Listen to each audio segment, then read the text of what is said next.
Hello. Are we live? Yeah, we look good. All right. How is everyone doing today? Welcome, welcome. Um yeah, so I have something I think is pretty exciting today. We're going to be doing a whole bunch of different stuff actually. Because there is a community event in the Zombies community going on right now, the Zombies Community Awards. I am going to. It's kind of it's. I don't know if it's the first of these award shows because I think that Kieran, hello, welcome to the stream. Yeah, I think it's the first because there are a lot of questions that are more legacy, like just of all time.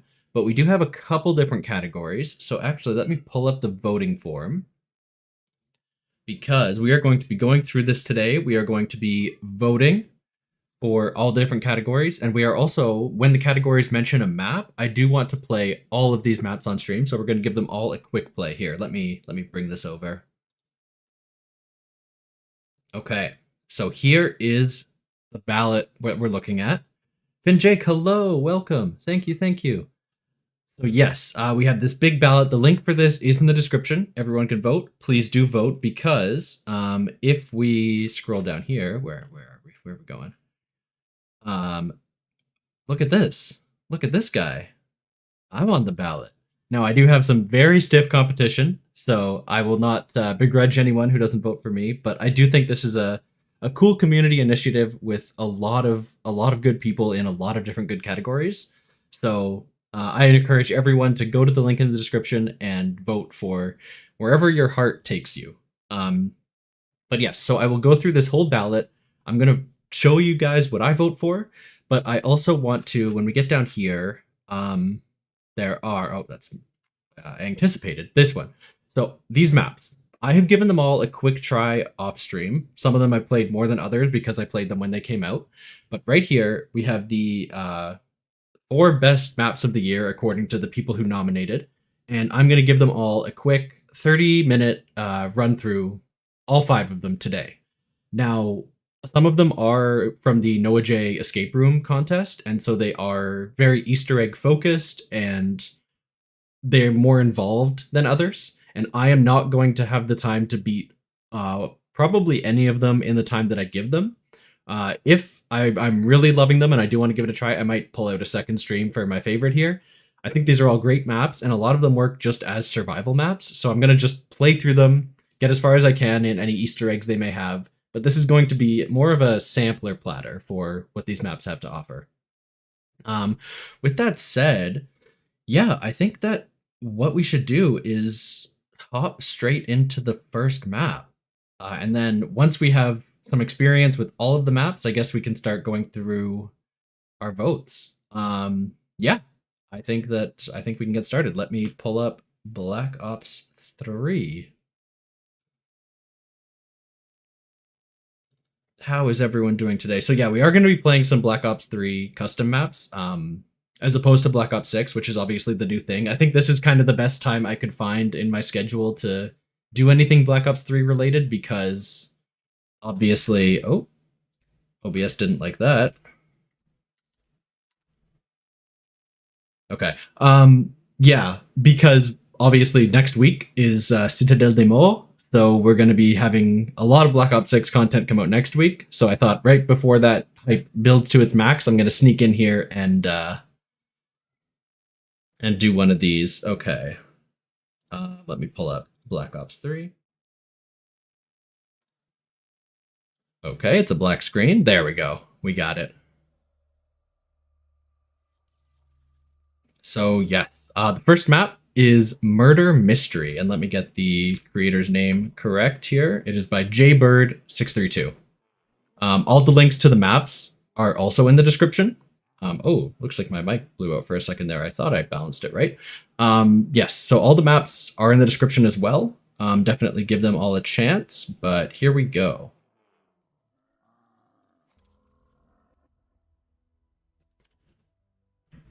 Push that back a bit. Marku, you arrived. Yes, just in time. Yeah, we just haven't gotten started yet. Perfect, perfect. Kieran, what did I think of the Citadel intro cutscene?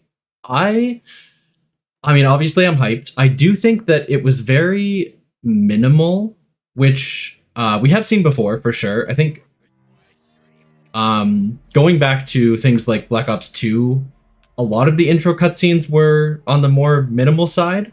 Um, they didn't give like a full, walkthrough of the entire map or a very detailed story description, which I think is okay. I do think that, I mean, it's obviously exciting to see Ravenov again. I just don't think it's nothing like, it's not the Gorod intro cutscene where it's just absolutely mind blowing. I think it's just at a consistent level of quality. Where I'm excited for the map. I don't think it's, the best intro we've ever seen. And I don't know exactly what I want to see. I think the gold standard for intros for me is something like Blood of the Dead. I think that the way that it kind of takes you through the entire map so you get a feel for the space. Obviously, it gets a boost because it's Alcatraz, so you obviously already know the space from Mob of the Dead. But it kind of takes you through the entire space and gives you a glimpse of the story without having to get too invested if you don't want to. I think that this, like, we only saw the one room, which I assume is not even really a part of the map. I would like to see a more comprehensive intro, but overall, I'm very excited for the map in general. Oh, Mercu, yes. So this is, you recommended this, I think, during the MWZ stream. So yeah, I have played a bit of this map. I have not fully solved the mystery, and I probably won't this stream, I was saying earlier, but yeah, I will try and get as far as I can. So if you have any tips, maybe that would be helpful. I've gotten to the stage of, I have most of the character cards, or all the character cards and weapon cards, and I just couldn't figure out all of the room cards just yet.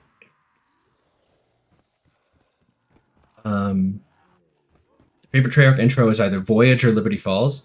Okay. Yeah, I mean, Liberty Falls obviously had, like, just pure, like, fan service. It was just epic. The problem I had with it was that it was completely disconnected from the map. And they wanted to get people hyped, which is okay. I think that as a cinematic, it's obviously probably the best thing, I agree, ever, but as just purely as a map intro, it's obviously not super related other than Blanchard. So I would like to see them synthesize those two and make something that's really epic that actually contextualizes the map itself. Taito Origins is the best intro, very fair. The Shepherd of Fire with reintroducing all the Primus characters, kind of almost as a news story. Very cool, yes, I agree. And yeah, Mob and Origins, Kieran, you said as well. Yeah, Mob obviously was great as well. Mob was going for a very cinematic, it was supposed to be straight up a movie. Oh, and Ace of Spades, hello, welcome. Sorry, I don't think I welcomed you in. Yes, hello, nice to have you here. How's it going? Oh, okay.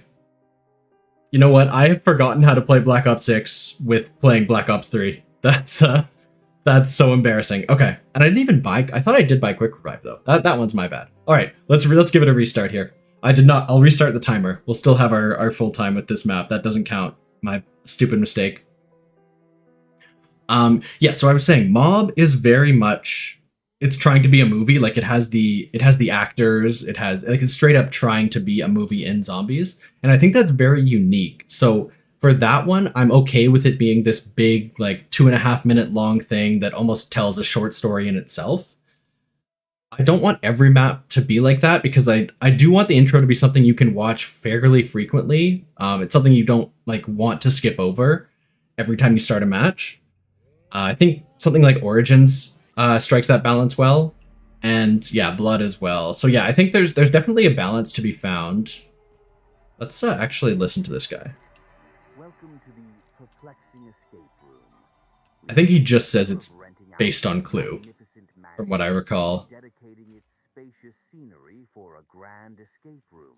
You solved the mystery. It was zombies, yeah. A murder mystery based on the popular board game Clue. Who is the killer? What was the murder? Yeah, Mercu, it's... I don't know why... There's no there. Am I right that there's zero option to watch the cinematic in game after the first time it plays? Because I understand it wouldn't play every single time, That kind of makes sense to me. They want to get people in the match quickly. I wish it was the old system, but I understand why it's not. But the fact that there's not even a cinematics like folder like there is for the campaign, that's completely shocking to me. Yes, Ace, this is the Jaybird one. And I think it is one of my favorites, I feel like. I think it works really well just as a map on its own, as well as an escape room. But I thought one of the character cards was in the spawn room. I don't see it. Or maybe you have to turn on power for things to start showing up. Yeah, I'm not super familiar. This was one that I played a while ago after Mercu suggested it, and now I'm just getting back into the feel of things. Right, yeah, I did play again when I did the guided run-throughs, but still, yeah, there needs to be a way to just completely like replay it just as often as you want on demand from a nice little folder of all the cinematics. Oh, right, okay, so we have to get the boss enemies to step off the pedestals. Kino MP40 room. I see it. Yeah, you have that. There's not a staircase on this side, but yes, 100%. This map is very, as you'll see, like I used the MPL last game. This map is very BO1 inspired, which you know I'm a sucker for. I love. It has the exact same weapon progression as the BO1 maps. Like the MPL is in the first room behind the door. I got a nuke on that first zombie again. We had classic teddy bears. And yeah, also fully custom graphics, which I think gives this a really cool sense of polish. We have obviously the Clue card graphics because this is based on Clue, but even the power drops have those really clean game board card look, which is super cool. Yeah, this is, you know what? I hadn't thought about this before. And then if we come out here, there is also a stage. So this is very, I could definitely see the Kino vibes. Absolutely.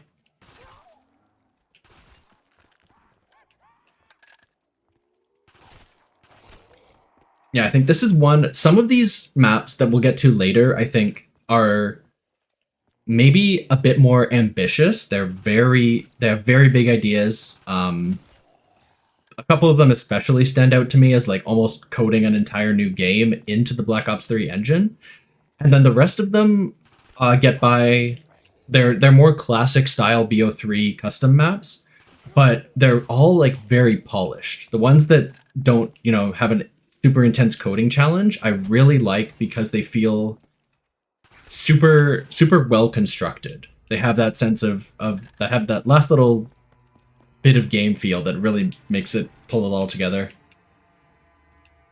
Okay. Oh, we should be opening some drawers because there are murder weapons to be found. Yes, Encrypted is coming up. Encrypted is one that I really liked. I think that just the pure... Okay, yeah, see now we got this guy walking around. I'm just going to wait till I get a death machine to deal with him because he has an insane amount of health. Unless Mercu or Ace, you want to tell me how to beat this guy in a more convenient way. I've mag dumped like a full set of ammo into this guy and he's completely lived. So I'm not going to waste everything right now. But yeah, he did. You're totally right. He did put that card there behind him. Yeah, the death machine is exactly what I was going to do. Yeah.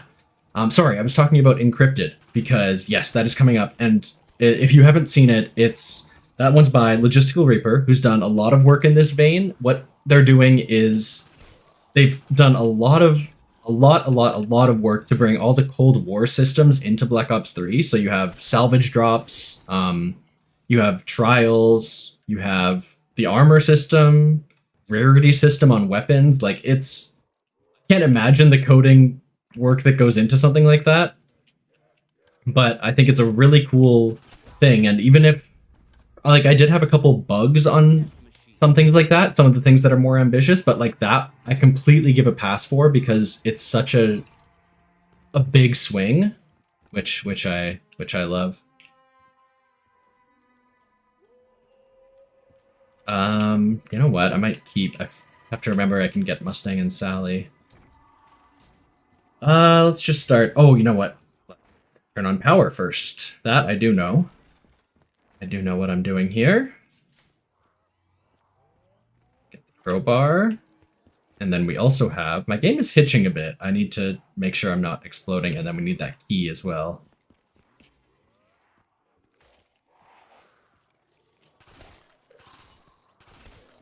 Okay, so I also struggled with encrypted on the higher rounds, and I genuinely did not know that that was one of the cheat codes, was to make easier zombies. When we get there, you might have to, if you remember the code, I would love that one. Whoa, calm down, sir. Ma'am? These are also, I believe, if I'm not mistaken, these are Dead of the Night zombies, right? At least that one lady? Because I know that I am the Dead of the Night cowboy character. Are they also the zombie models? I haven't played that recently enough to confirm. It's not all of them, because there are the ones in the suits, but I do think that some of these at least are custom zombie models. Okay.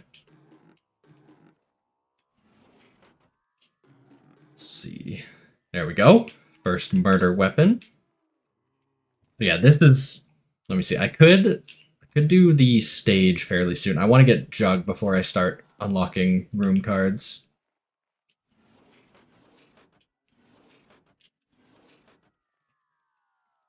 Oak Tree, pretty new to the channel.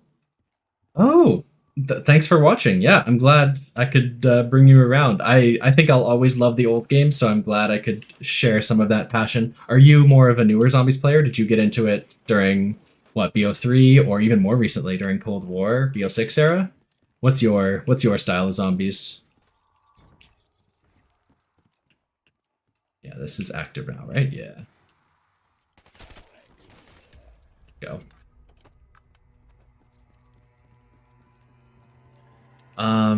Yeah, I'm just opening through to Jug now.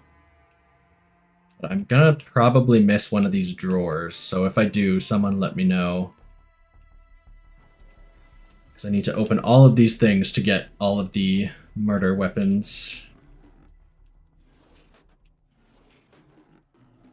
Okay.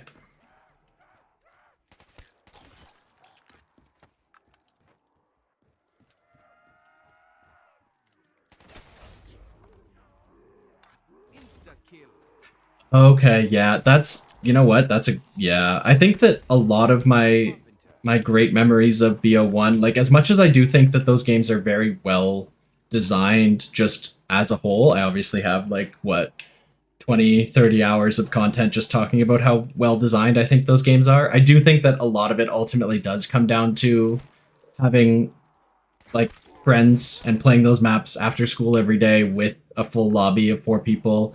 I think that that's undeniable, and I think that's why a lot of people that are just a couple of years younger than me have those same memories for BO3.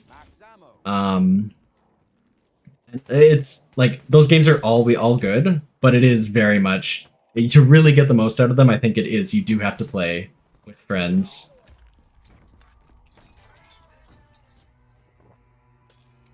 Oh, congratulations, Kira, on Nebula. That is, I have nowhere near. I have like 5 opals. I have somewhere in the 30s of Mystic Gold, but I do not have many opals. I'm working on it eventually. Wasn't until the through Chronicles. Okay. And then, oh yeah, Ace of Spades, by the way, I did message you earlier, but congrats on Prestige Master as well as Nebula. I cannot fathom. I'm Prestige. I just hit Prestige 3. Oh no, I'm about to go to 4. If I play one more game, I'm probably going to hit 4. But yeah, I am nowhere close to you. Congrats, absolutely. That's a grind. Was that all zombies, Ace? Did you play any like multiplayer or anything, or is that purely grinding zombies? And how much was pre and post directed mode as well? Because you were making huge progress before directed mode as well. Okay. Is there... Okay, I think I need this for sure. And then Mercury, you have gold for pistols, shotguns, knife, XM4. So all pistols, that means you got the headshots on the GS45? Because that, I'm like at 600 headshots there. I just have it as a secondary, and every insta-kill I get like 10 or 15 more. I'm not gonna sit in directed mode and do it. I just don't have the patience, but I will get there eventually. One day, one day. Oh, S&D, okay. I'll have to, you should stream some multiplayer sometime. I would check that out. I did also click into your stream, Ace, like a couple, I don't know, it must have been a week ago now at this point, and you were just playing JoJo music on Clone Hero. I was like, this is not my zombies guy, but I was loving it. I love JoJo, so I appreciated that. Newer friend group all played the older ones. Okay, yeah. I think that's a common opinion. So are you enjoying Black Ops 6 then, Oak? Even though, again, your friends aren't into it? Or is it kind of you've given up on playing zombies if you don't have friends playing it? Either way could be valid. Prestige 9, Dark, very nice. Yeah, I'm never gonna get Dark Matter. I think Nebula's good this year, but I can't decide if I think Dark Matter's better. I just know I'm never gonna get it, so I'm not even gonna get my hopes up. I just don't, I'm not good at multiplayer, and I can play a couple games a day, but I can't stick with it for hours and hours like I can with zombies, so I'm just never gonna get there, sadly. Kieran halfway through Prestige 8. Amazing. My progress is definitely going faster now that I got my double XP tokens carry forward, because I did have quite a few in Modern Warfare 3 that I didn't end up using, because it didn't feel worth it with the like seasonal prestige. So I have been getting a lot more progress than I thought I would, but yeah. Still gonna be a grind for me personally. Nicole, welcome to chat. I am going. Yeah, thank you for the recommendation, because I'm gonna be going through and playing all of the maps you recommended, basically, or I guess the community recommended as the nominations.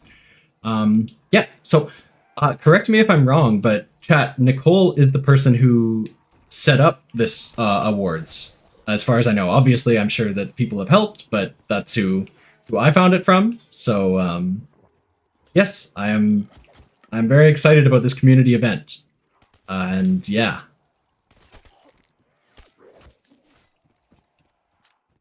Mercu, yeah. So I honestly think I prefer the Darkspine over Nebula, or over Dark Matter for the multiplayer camos, like the, what is it, the equivalent of like the third tier, not the fourth one. But again, it's the same thing, where that would be again an insane investment that I just don't have the skill to make. But yeah, Darkspine is my favorite camo in Black Ops 6, and I do wish I could get there someday, but it's not gonna happen. Sorry, I was glancing at chat. That's my bad.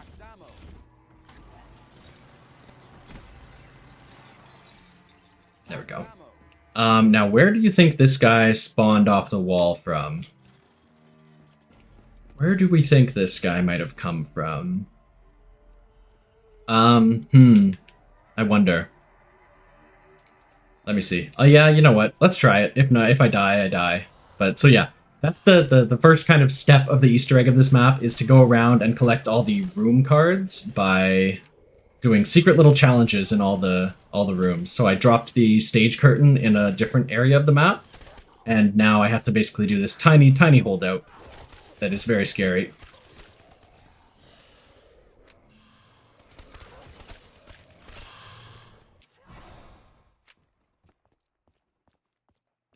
The only thing that interests me about MP is prop hunt. Yeah, I do love a prop hunt. I don't think I've ever... No, I played the Cold War iteration of it. It's the only time I've ever gotten to touch it. I think prop hunt is like a fantastically designed game. I love it in Gmod, so yeah, that is... Is there XP in that mode? I don't know if it's like a party mode where they disable XP or not. Okay, oh my god, there's so many people talking. I can't keep up. And also do all the steps I'm trying to do. Okay, I'm trying to find where that armor stepped off the wall to get a character card.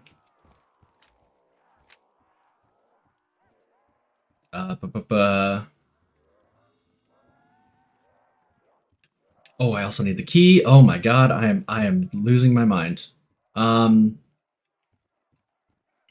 Captain Cheese is welcome back. So this map it's in the description. This is the first one. This is Murder Mystery. It is a Black Ops 3 custom map. It is nominated for best custom map of 2024. So I am giving it a try and seeing how I get by. I just missed the armor stand. Okay, yes, I've been glancing, so thank you. Mikey, welcome. Oh no. Have I killed myself? I have killed myself. That's fine, I have points. Is it in the, you said corridor? Okay, it's over there. I'll get it. We got this. Yeah, Ace, I would love to see you nominated. I think your Terminus and Liberty Falls guides are definitely, I don't know if I commented or not, but they are some of my favorite guides I've seen for the new Easter eggs. I think they are super clean. They have all the necessary information, but not any of the fluff. They show you exactly where to go. I think that, yeah, I think if you stick around and keep doing what you're doing, I would absolutely vote for you next year in these awards. Okay, I need Jug, and then I need to go upstairs and get the thing I keep missing. Okay.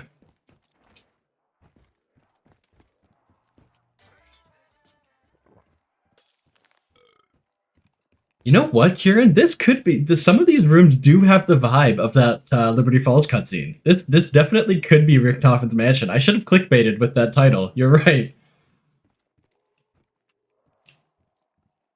Okay. All right. Is this the right hallway, or is this the right hallway? No, this is... Is that it? Nope, that's stamina. I saw a weird shadow that made me think, aha! I got it. Thank you for the guide. Okay, I have 2 character clues. Oh wow, I'm going way slower on the items though. Okay. And this one, is there another step to this, or do I just have to make that jump? Because that is, I don't think I've ever made it to get to the Bowie knife. I hope that's not mandatory. Yeah, so with Citadel, it's coming out same time everywhere across the world. Like there's no New Zealand trick or anything, right? Is that correct? I believe it's going to be same release worldwide, and then we're just going to have to grind as soon as it comes out. Yeah. Okay. I'm excited, but is that going to be like at the usual update time, so like noon EST? That's going to be right in the middle of my workday, which is I'm going to have to take a very, very long lunch. I'm glad, honestly, as much as I absolutely respect what you do, Ace, I could never do it because the grind of having to get a guide out like day of, I could never do it. I tried to get my, I don't know if anyone saw, but that I released a Black Ops 6 kind of first impressions video. My original title for that in my video editor was Black Ops 6 Week 1 thoughts. It was my thoughts after week 1, and I got it out like a full month after the launch of the game. So that kind of speaks to how fast I usually make videos. I struggle absolutely with speed, so I could never do what you do. Okay. Yeah, the Easter egg comes out at the same time. Yeah, Nicole, you're absolutely right. I know that they said it came out on launch for sure.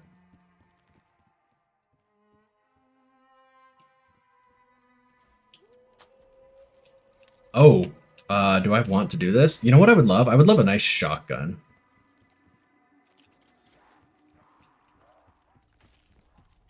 Let's see if I can... Oh, I didn't get double tap though. That was silly. That was so stupid. Haha. Good thing is progress still ticks down in when you're down here, so I can progress. But yeah, I was not prepared for that one bit. Is this reloaded? It's not. I'm gonna die here. This is not even supposed to be the hardest map. Do we still have time? What do we have? We have 10 minutes left on it. Okay. That was tough, but we're going to give this map one more chance. We're definitely not getting any progress in the Easter egg now, but I genuinely think, like, as a Black Ops 1 map, like, I do think this is a really cool, like, even if you're not doing the Easter egg, this is a cool map to play. Unless we won't be able till DLC 2. Honestly, I feel that. Like, I did a first impressions because I was like, I knew I wouldn't be able to get all my thoughts out, so mine was very, like, I had like 2 points I wanted to focus on because I knew if I tried to expand the scope anymore, it would have been like a DLC 4 thing. Like, yeah, there's no way I can write a full script and then edit everything. I just don't have that brain.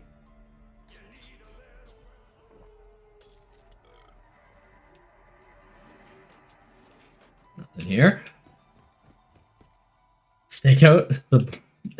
Again, I have not played any Black Ops 6 multiplayer, but yeah, I know, like, I know the bad words. Like, I know you never say red card. That's a bad word in the multiplayer community. I don't know why, because Treyarch always used to make my favorite multiplayer maps, and obviously it's different people at the studio. Like, it's a completely different. There's no such thing as just Treyarch, but I used to love, like, the Black Ops 1 and 2 maps, and so I'm surprised that this multiplayer is being, like, universally poorly received.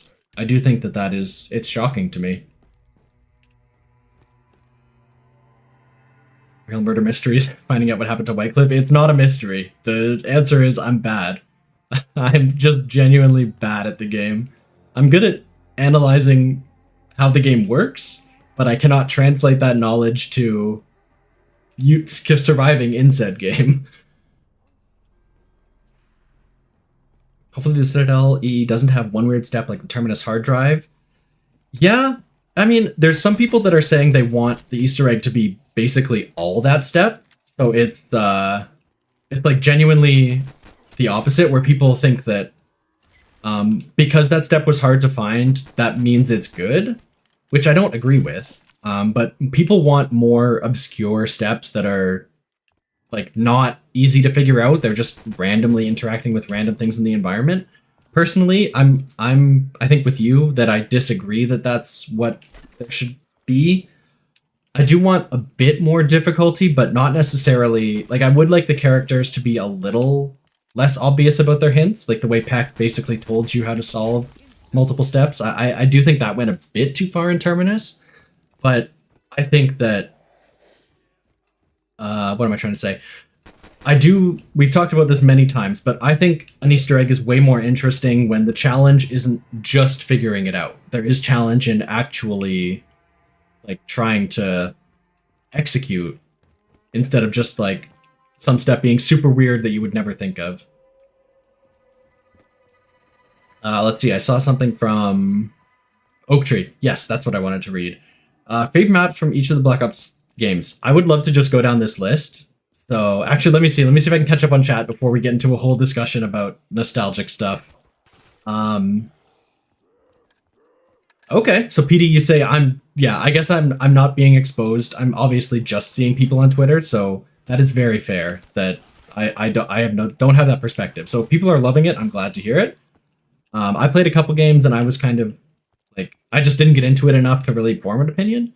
I saw a lot of people being negative, but maybe I'm wrong. And I would be happy if people liked it. So I'm glad that's your experience. The hard drive step was fine.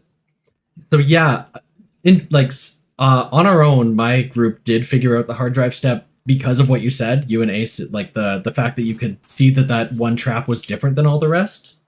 The vent was already broken.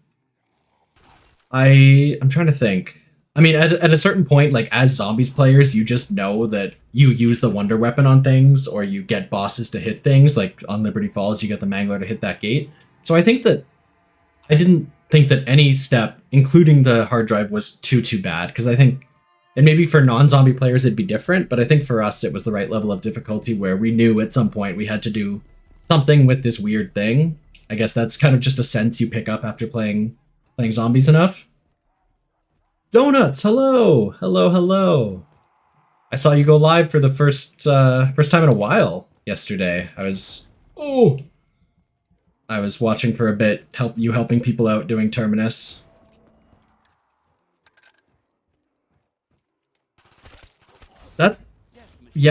That's very true. I was a little disappointed. That was actually something I wish I had mentioned when we were talking a second ago about the Citadel intro. I was a little disappointed to find out that it would be the exact same format as Terminus, where you have two characters, Peck and someone else, just sitting in a radio room, kind of doing nothing. Like it makes it feel very formulaic.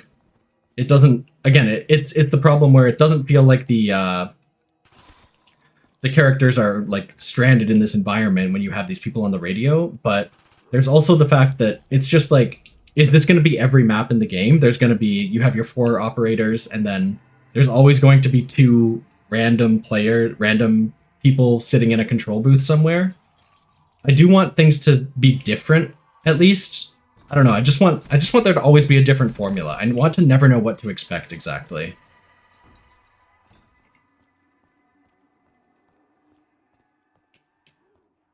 Oh, so Mercu, it's not that they didn't even translate the voice lines for the hints and stuff. There's just nothing there, so you don't get the hints in different languages. That's really odd.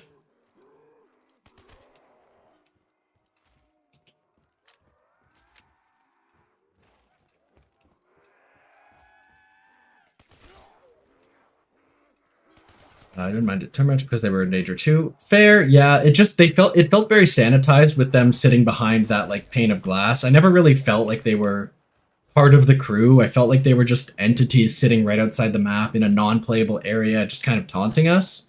But it's fair. It could be, and it could feel different in Citadel, absolutely.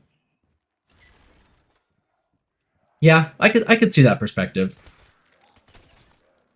I guess it's definitely a step in the right direction that they're actually in the space, and so as long as they keep them feeling like that, keep them feeling like they're part of the crew a lot more than the Cold War things were. I do. Oh, I need power. Yeah, the way Cold War, like you had those people sitting like on the other side of the world on the radio, that never felt good. It felt like you were just getting orders from a complete anonymous stranger. It definitely is better here. I just would love to see it pushed to the next level even beyond that.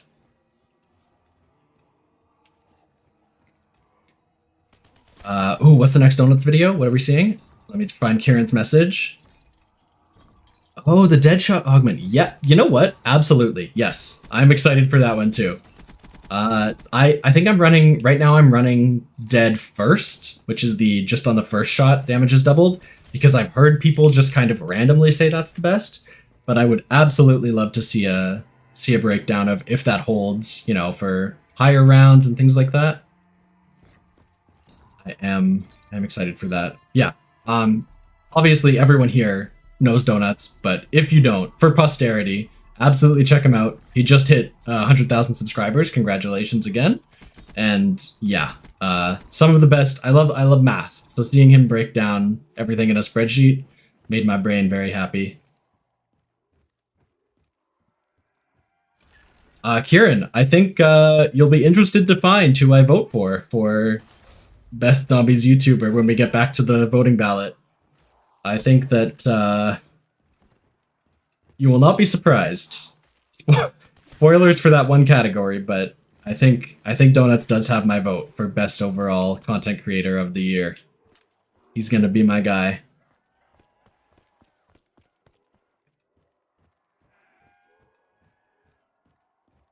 The ammo augment that gives ammo back. Oh, really? You know what? I didn't even have that in contention for a Deadshot augment, but okay, I'll have to keep a close eye on the channel to make sure I check that out.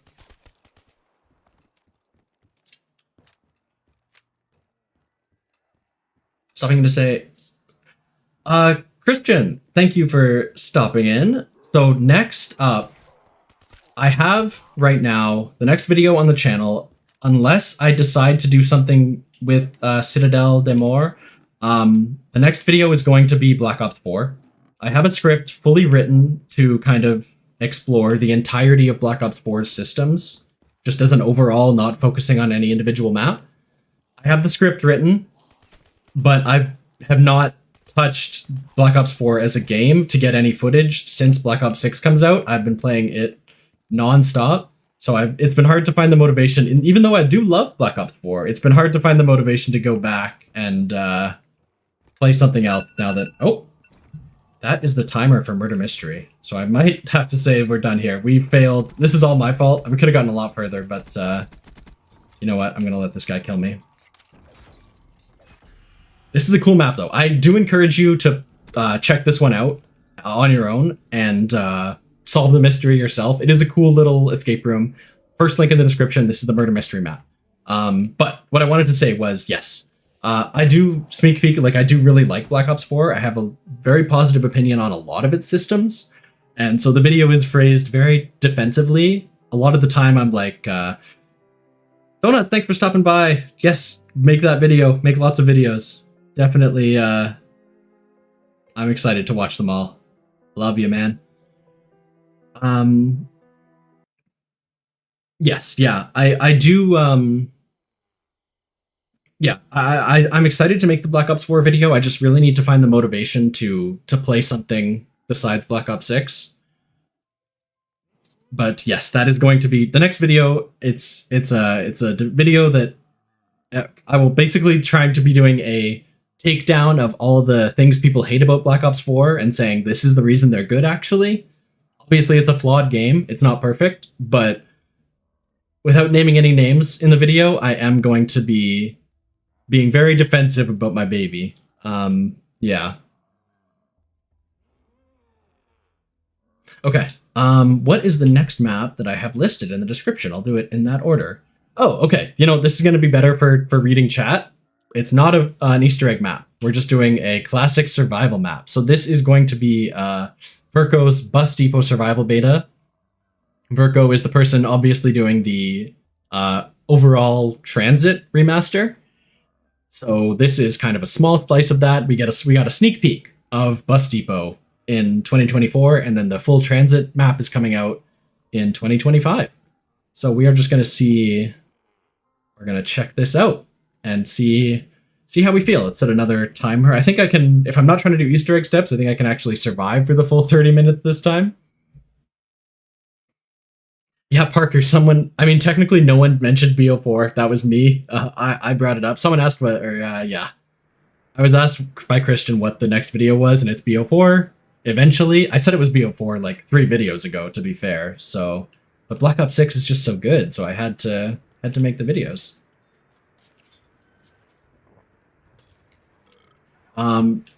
Let's see. Oh boy. So yes, this is again Verko, and yeah. So Nicole, I was going to mention that I noticed when I was downloading all the things for the stream that every single map except this one was in the mapping contest, which kind of originally I was excited to do the stream idea because you know what, this is a little loud in my ear. I'm going to turn this down a bit. Hopefully you guys can still hear a bit.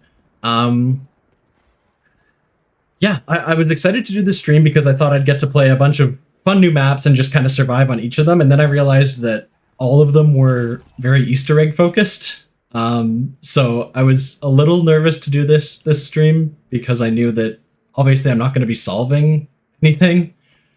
But I think it's still fun to just run around and check everything out. Obviously, I mean, look at this, like Transit was really held back by its hardware. But even still, like the art direction here is just a totally different vibe, even on top of the just graphical differences. Like this is, yeah, it's a whole different map, so no fault to Treyarch, but Verko has done some amazing work here. Fun fact.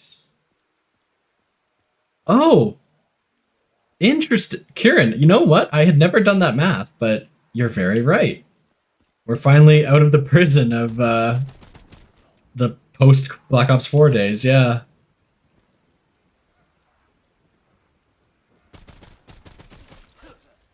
Oh boy. Okay. Oh, does anyone know, is this map a 2-hit down or a 3-hit down? Is this like Black Ops 2 health style as well? I don't know, because I've been playing so much Black Ops 6, I'm used to like a 10 hit down, so I don't have the muscle memory to play a Black Ops 2 map right now. I just don't have the mental capability.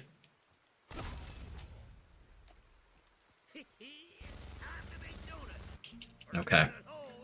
Perfect, 3 hit down, thank you, thank you. Yeah, I think there's an easy way to test it. No. I'm down so many times this video. It's been 30 minutes, I'm down 3 times. It's 1 every 10 minutes. No, I can't do it again. Can't let it happen.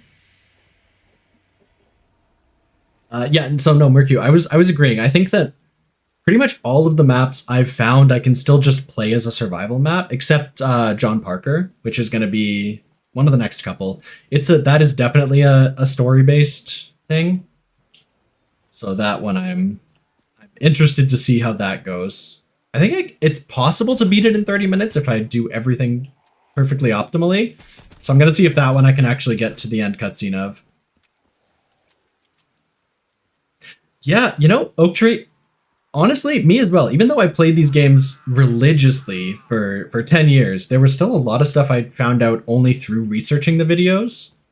So I do think that it's been a fun process making the videos as well. I've been able to learn a lot about even the maps that I thought I knew everything about. Same trial, get hit 3 times and then die. I mean, that's basically what the PhD trial is, right? PhD trial is effectively just telling you to die, because I do every single time. Nicole, yes. Yeah, you get back to it. I'm excited to see your review as well when it eventually comes out. Post DLC 2, as you said. Yeah, get to editing. Yeah, I'm trying to do these on a 30-minute cadence, so if you just pop back in if you want to see my thoughts on the next couple. We'll try and get those in. Thanks for stopping by, and thanks for setting this whole thing up. Absolutely.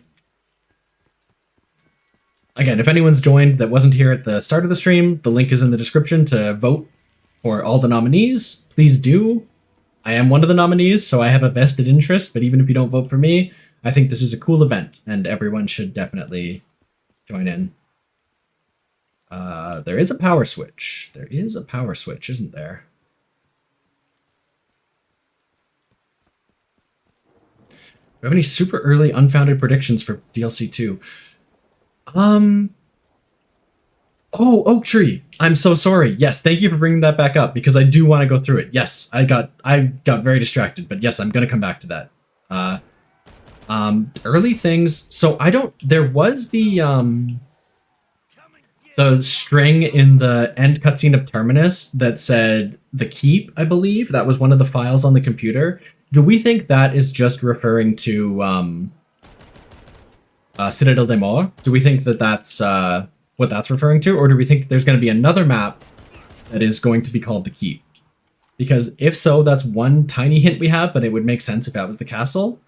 And then there was also, we know that there's some string in the code that some leaker found that was called Janus Towers. And I think that's less likely to be a castle. I think that might be a new map. So that might be DLC 2.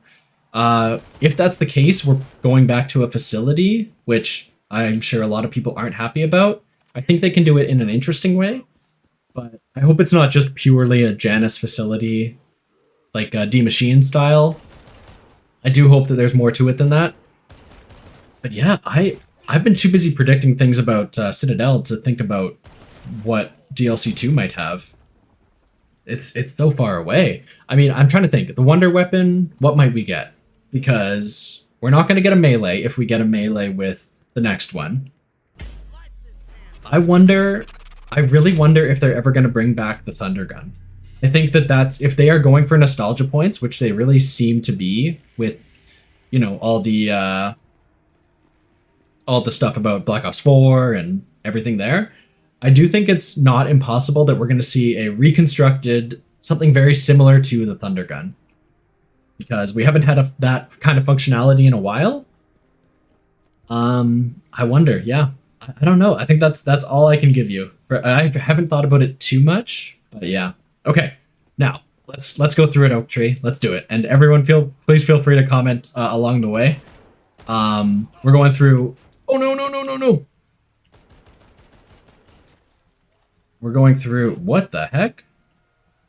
I don't know what that was, but I didn't die though, so it doesn't count. No what? Everyone, turn your screen off for a second. Turn your screen off. Okay, let's see. World at War. Favorite map. I would love to be able to say anything but Darius. I think Shinonuma doesn't get all the credit it deserves. I think Shinonuma is a very close second, but I think it's got to be Darius still. I think that it came out with Pack-a-Punch. It came out with a really interesting like U-shaped layout.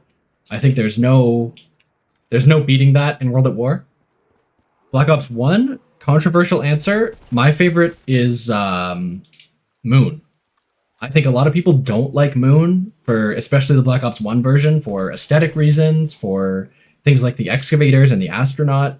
I think that those random things add so much to the map. It makes it such a fun, randomized sandbox to play. That's my favorite style of zombies, is where it's leaning as close to roguelike as possible, where there's a bunch of random stuff that can randomly happen every game in different orders, as opposed to there being a very set path to unlocking the map. Like, as much as I love the Blundell era, quote unquote, I do think that every map you kind of... What the heck? What the heck? I'm not ready at all. No, I don't want to ready up. Okay. Where is Juggernog? Can anyone tell me where that is real quick? I'm scared. I'm super scared. Yeah, I'm sorry. I'm just trying to say, I think that, yeah, I love the randomness, random sandbox style of zombies. So yeah, Moon is my Black Ops 1 favorite. Let's see. Kieran, Darius as well. I think that's a very safe vote. I think we're on the same page. Ascension is so interesting. Yeah, I think we've talked about this before. I didn't love Ascension when it came out. I think we played more Kino when Ascension was out than we did Ascension itself. But I can definitely see why that would be the case. I'm scared. Okay, I'm gonna ready up. Oh, what the heck? The heck? But I think that it did a lot for the zombies community, Ascension did. Like, it kind of solidified training as a thing that all the community knew how to do. Obviously, it was called something different back then, but we don't say that anymore. Yeah, Ascension did a lot for the community as a whole. And like, when I watched my Next Gen Tactics videos on YouTube, they were playing Ascension. So I definitely think that was a good time for the zombies community, even if it wasn't my personal favorite map to hop in on and play. Mercury favorite map is mods. Yeah, that tracks. Huh? Yeah. Let's see. BO2. I mean, I'm trying to think. Barry, everyone will probably say Mob and Origins. I think those are the two safe answers. I think, again, it's like a Shinonuma situation where I want to say Buried.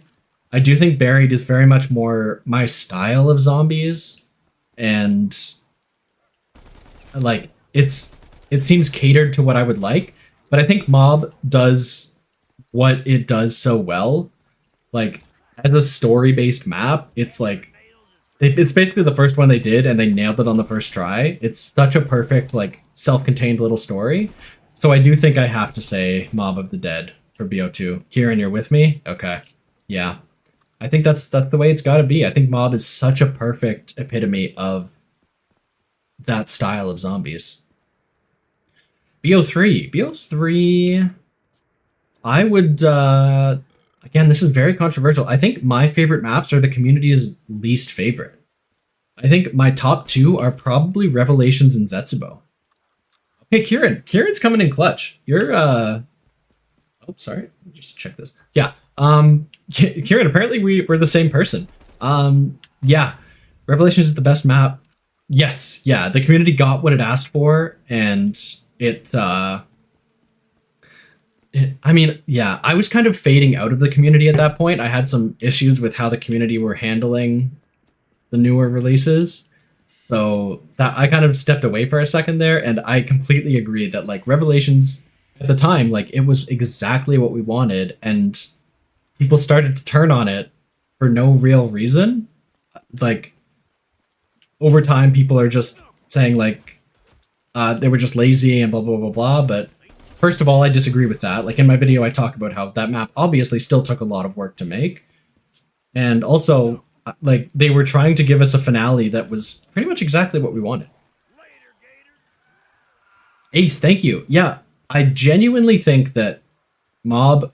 I wish I was better. I mean, I'm still not very great at editing and things like that, and my intonation still isn't where I want it to be for voiceovers. Like, I still have a lot of problems rewatching my old videos, but as a script, I think my Mob video came out very well. I'm very happy with it because like I have those thoughts about how I think it's such a perfect map, and I think I articulated those well. So I appreciate you saying that video works for you. Thank you. I think yeah, Mob is just like it's not just a good zombies map. Like if Mob came out as like a $20 indie game, like on its own, disconnected from everything else, it's such a perfect little like piece of art. Like I said in the video, like it's a self-contained little story about the experience of playing a round-based horde mode. It's like meta commentary on itself. I just think it's truly a perfect experience.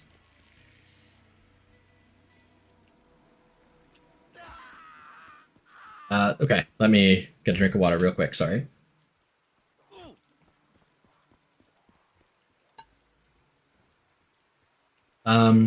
Yeah, Oak Tree. Yeah, I'm glad my videos have kind of given you a chance to reflect on those old maps that you never got a chance to truly love when they first came out. I've been thinking about. I mean, there already are a million discords. Like, no one needs another one. But I've been toying with the idea of making a Discord. But if not, like, there are a lot of good ones out there. I know FPS Psycho has a good community. And let's see, CJ Santa has some good discussions in the Discord. There are a lot of places where you can go to find people who will play older zombies, and there's a lot of genuinely cool people out there that aren't, you know, the worst kind of zombies fan. So I do hope everyone gets a chance to play those old maps and really appreciate it. Next year, people after Revelations, people went nuts for Chronicles. Yes, that is very true. They didn't want. Oh, nice. They didn't want a map that was kind of like the old things. They just wanted exactly the old things. Yeah, that is very true. I agree, Mercu. Yeah, that the bringing Mob into its own thing. Like, as much as I like Blood of the Dead as a map, and like they did the best they could with the story. Like, it is a good story, even though I disagree with it at a kind of fundamental level. But yeah, Mob worked the best when it was completely separate, not related to the Ether story, even a little bit, when it was completely on its own. Lighter editing helps focus on the writing. Okay, I appreciate that, because yeah, I try not to go too crazy with like After Effects transitions and all the stuff people do. I do think that there's room for improvement. I think I could add some more subtle things, like obviously I don't know if anyone watches them here, but I think it's obvious, a fan of Game Maker's Toolkit, which is kind of a game design, more broad game design YouTube channel. And I think that editing style is something I would like to try and aspire towards. I think there are a lot more flashy transitions and cool stuff, but it never feels too over the top. So I would like to get closer to that one day. Slowly working my way there. I think my problem is it's just such an exhausting process, like finding background music and tweaking all the fade-ins and fade-outs to be just perfect. Like, I just want to get the video out. I just want to share my ideas. I think the main reason I do this is to see the comments after I put up a video and see if people agree with the ideas or not. Like, I don't care if someone agrees with my choice of title font. So yeah, it's just hard to do that last little bit of polish that I really would like to do. How do I foster my own internet cult without a Discord server? That's true. That's true. I do need to get some minions out there. There is a double tap here somewhere. Is that it? Yes, it is. Oh, it's so slow. Oh, it's Shinonuma Mud. Let's see. And don't worry, Oak Tree. I'm still continuing with the with the maps in order. I'm gonna get there. Don't worry. I'm just taking a quick break. Yes, yeah, we're getting some GMTK love. Yeah, I do think that's definitely one of the main things that got me interested in looking at zombies through a more. I mean, I was always looking at it through a more critical lens. Like even when I was young, I feel like I was too young to be really appreciating games in the way that I was. But I did think that like they were cool designed. But that's what Game Maker's Toolkit is. What really gave me the language to kind of talk about these things that I thought were well done in zombies. So I do think that's a very good series to check out. Yeah, I don't agree with all of his opinions, but I do think that like it's a if you care at all about the more technical side of, I mean, not super technical, but digestible talks about game design, I would highly recommend that. What am I doing when I'm voting there? Has anyone played this map and do they know? What am I skipping? I'm not trying to skip anything. And yeah, Jesus, yeah, the Mind Over Magnet. So yeah, that just came out a couple weeks ago. I bought it, I played it. I think that it's an inspiring story. Steam reviews are a little mixed. There are some negative things, and I do see how it's kind of I mean, it's someone's first foray into game design. So obviously it's not the perfect game, but it is absolutely an inspiring story, and it's given me a lot of insight into the process, and a lot of the challenges that I've found trying to make my own game have been very much echoed there. So it was nice to see some solidarity. Yeah, no, it's I highly recommend that YouTube channel and that developing series specifically. Bleed, which map is this? This is Bus Depot Survival on the Workshop. The link is in the description if you expand that.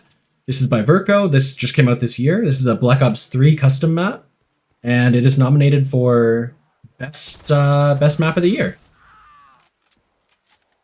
And yeah, it's a smaller subsection of the greater Transit remaster that Verco's doing, which is coming out later next year, I suppose. But yeah, definitely check it out. I'm enjoying it. It's a cool little experience. I love neon. That's my favorite aesthetic, so I definitely just like being on the map. I can put a Subway Surfer gameplay at 1% opacity during the whole BO4 video. It's about an hour long at this point. I'm gonna have to survive an hour of Subway Surfers just to throw it up there. And Mercury, you also recommend Design Doc. Okay, I will write that down right now. Design Doc. That's a YouTube series as well. Our YouTube channel, I suppose. Tostadora, will I try the mods? I hadn't planned on it, but depending on how this goes and how much time we have left after playing all the maps, I would like to give it a chance. I've familiarized myself with them enough. Like some of them I played earlier in the year, some of them I watched all the content with. I think FPS Psycho did pretty much every mod. He did a video on pretty much everything, so I do have at least some context for it, but if I have the time, I would like to try out the mods. It's just, I don't want to flip around too much, so I'm trying to make sure I know what I'm doing. I center myself here. Yeah, Verco is absolutely cooking here.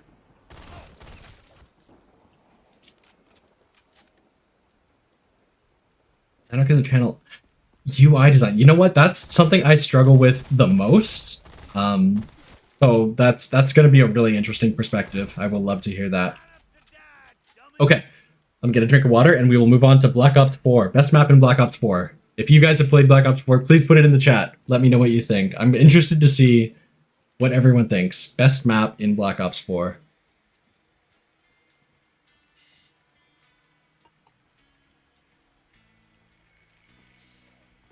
For me, I think I have a top 1 and 2. My top 1 and 2 in Black Ops 4... Oh, XM4. Love it, love it, love it. Transit bus route B. I think. Oh, okay, Parker. Yeah, your wounds are fresh in this battle. I don't know if I've actually talked with you about this. Are you on the side of the war for Blood of the Dead or against Blood of the Dead? Because I was about to say I think that's in my top 2. I think Blood of the Dead, as much as I disagree with what it did on the story side, I think that it is it's a great introduction to the Black Ops 4 systems. And I don't think it's my favorite Black Ops 4 map, but if I had to say someone could only play one after playing nothing, I would say play Blood of the Dead. I think that it exhibits those systems the best, and it's, as an Easter egg, it is the most comprehensive experience. It's the biggest gauntlet you're ever going to see in terms of trial by fire in Black Ops 4. Okay, so Parker, you're on Stanley's side, where Voyage of Despair is your favorite of all time. Interesting. It's not my favorite. I do like all the Black Ops 4 maps. My favorite is probably going to be Dead of the Night. I think I do like Ancient Evil a lot too, which is a very safe answer. But for me, I think it's got to be Dead of the Night. I agree with Parker that my favorite are those super complicated maps that have a ton of tiny little things to do. You don't have to do them all. With Dead of the Night, you do have to put in a bit of work to unlock Pack-a-Punch. It's probably the hardest one to do that in that game, which I do think is a knock against it. But once you have that little bit of knowledge, there's so much room for skill expression, so much room to try things out and optimize your run in different ways and get things done exactly how you want them. So many ways to get powerful that you don't need, but you can get the silver bullets, you can get the steak knife. Like, there's so many ways to overcome the challenge of that map that I think it's, if you are like a true zombies lover, like the kind of person who will spend hours and hours trying to speedrun Origins, I highly recommend playing Dead of the Night and trying to play it that same way, where you put all that work into truly mastering it, truly becoming like the best you can be at that one experience. Brayden, welcome. Thank you. I appreciate that. I'm glad you like it. Thank you for watching. Let's see. Okay, Parker, I'm going through chats now. Yeah, Zetsubo is your third favorite. I like that. I said that was my favorite Black Ops 3. Yeah, I'm with you there. We're gonna waste this whole thing again. There's a Pack-a-Punch down at the other end that I couldn't figure out what that was all about. Let me do that now.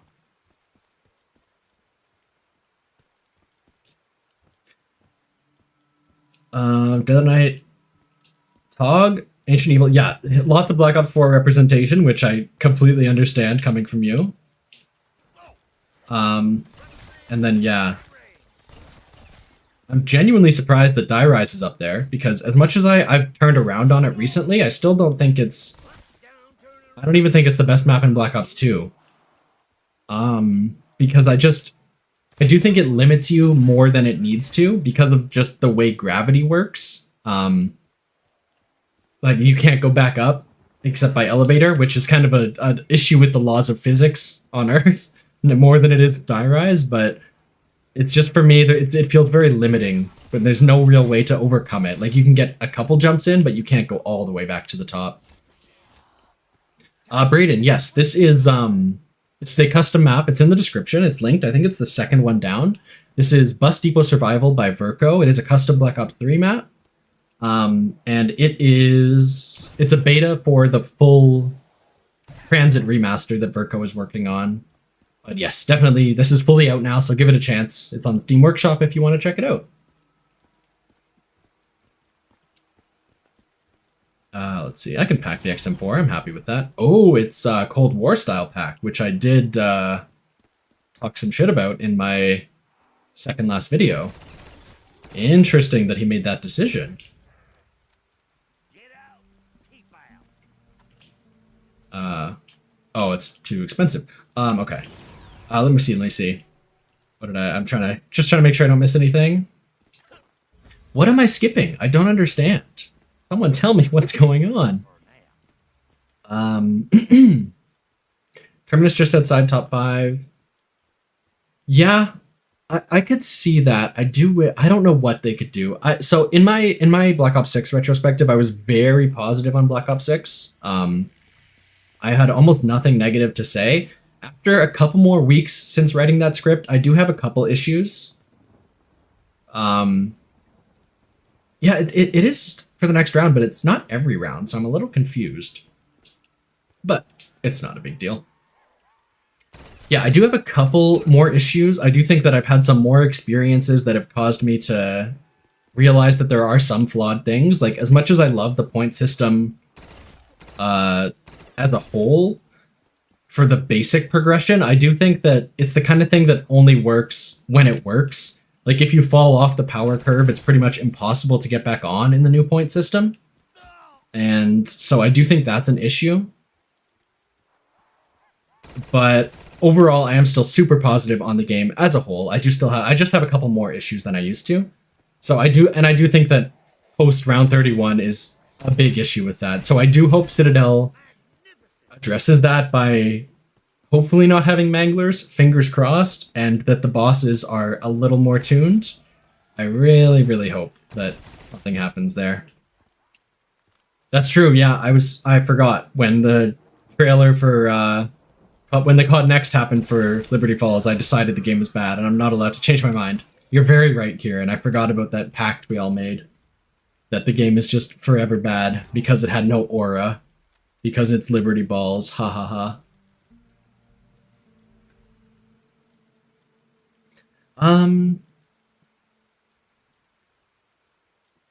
But yeah. And yes, Mercu. So yeah, that's my other thing is I don't think Black Ops 6 does anything uniquely wrong with the high rounds because I've always thought, I completely agree with you that I've always thought that high rounds in zombies are never good. Like, I've always thought that the most interesting part of the game is when you're still unlocking everything and you still have one more perk to buy and things like that. I think even in Black Ops 1, even in Black Ops 3, and even in Black Ops 4, personally, when you just start running traps and wonder weapons, I do think that it's always been a problem that there's not much to really do. Like, it's not very engaging gameplay just running in circles. I do think that high rounders, when they do like round 100s, like, I am impressed. It's a show of mental fortitude and things like that, but I've never been like, that's a technical challenge that I would really love to master. Like, I just think it's doing the same thing over and over again is not super compelling to me. Oh, that's our time for Bus Depot Survival. I do want to master one of these weapons to see what that looks like.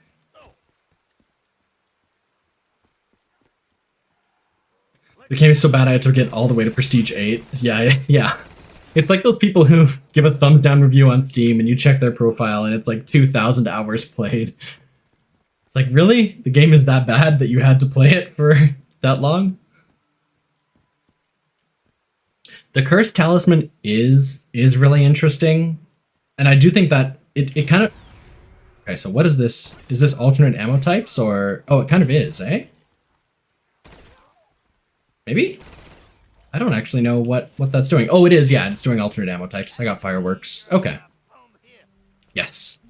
Okay, fair enough.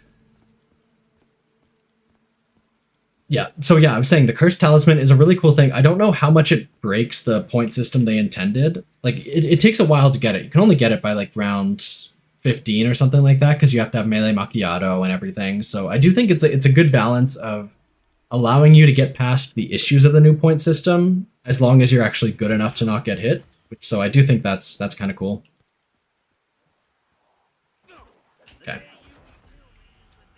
Forgot I had quick revive. Gotta do that. But yeah, that was Bus Depot Survival. Very cool little map. I think that's, I mean, as far as I know, there's no Easter egg in it. But it's a cool little survival map, which is what Bus Depot always was. So yeah, I do love that one as well. That's a good one. What is next on our list? And yes, I do think, so yeah, Black Ops 4 had more interesting high rounds than there used to be. Still wasn't my favorite, because I do think it still hit a point where you got everything you needed, and then you were just running in circles. Cold War was very easy, but at least, I mean, there was still like Penthouse Strat on D Machine, but I do think it had it drew out the process longer, at least. Like, it took longer to get to max power, so maybe it's not high rounds, but I do think you could get further in that game and still feel like you were doing something interesting. And Black Ops 6 is a continuation of that until the Manglers come in, and then it's just, it doesn't feel fair, so it doesn't feel fun.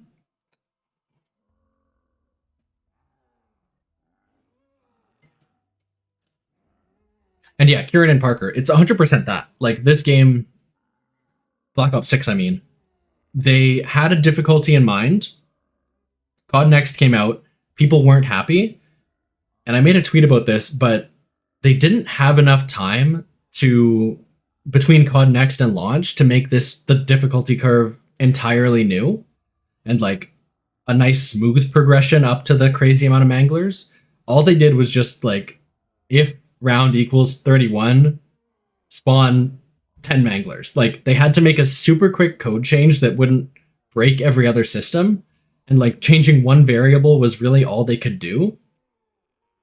So it's, I think even they know it wasn't a great solution, but again, like Revelations, it is what people asked for to a certain extent. Like, people wanted more difficulty. Now, if that difficulty is fair is a different question, but they were trying to make the community happy. Like, that was their goal, was to do something that they wanted. Like, they wanted people to not do as well as the people did during COD Next. So they did basically all they could do to fix that, which is why I hope that Citadel does something different. They've had a couple months to, or I guess they've had, well, since COD Next, yeah, it's been a couple months. They've had a couple months to cook on it and try and figure out a new way of kind of more smoothly increasing that difficulty. So I do hope that that they come out with something better there. Okay, so next map in the list is Containment Breach, and this is by, oh, let me make sure I get this name right. Containment Breach is by Vortex. There's a bunch of credits in the Steam page, so definitely check that out. But from what I understand, the lead on the team, at least, was Vortex. This is again another kind of mystery box map, or what? Not mystery box. That means something else in zombies. Escape room map. This is an escape room map. But again, we're not going to be finishing any Easter egg. We can just kind of play it as a survival map. We can get Pack-a-Punch open without doing any of the Easter egg steps. So we're just gonna check this bad boy out at a very, very surface level. I do hope Citadel doesn't have Manglers. I think that they've had their time in the sun. I don't want them to be kind of a staple boss on every map. I don't want it to be like you have Manglers and then one new boss. I want the sub boss and the main boss to both be new for every map. I don't think Manglers should just be like a default part of the Black Ops 6 system, and I hope that's the case. Kieran, I have seen a lot of people talk about that, kind of phrase it as like, this is going to be DE2, and I think that's going to be people setting themselves up for failure. I think a lot of people are building their hopes up for like the greatest map of all time, and I think it's going to be a good map. I'm optimistic, but I bet people are going to be disappointed because it's not exactly DE. Anything that's even a little bit different from the formula, people are going to get mad at. Citadel will have limb anglers. Yes. Yes.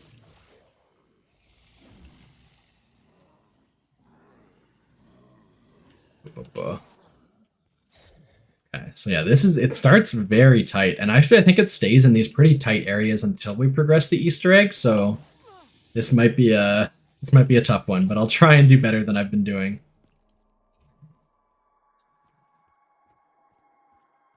Yeah, Parker, this is all your fault. Why would you say that? Why would you do it? Yeah, no, I completely agree. I was with you when okay. Yeah, I do think that Firebase was a really cool implementation of the Mangler. And yeah, I think you're totally valid in saying like this is a good enemy style to kind of replicate in the future. But instead they just brought back the exact same thing like 8 times. Yeah, because Donuts put out a video. There's no way, dude. Okay, I didn't die. It's fine.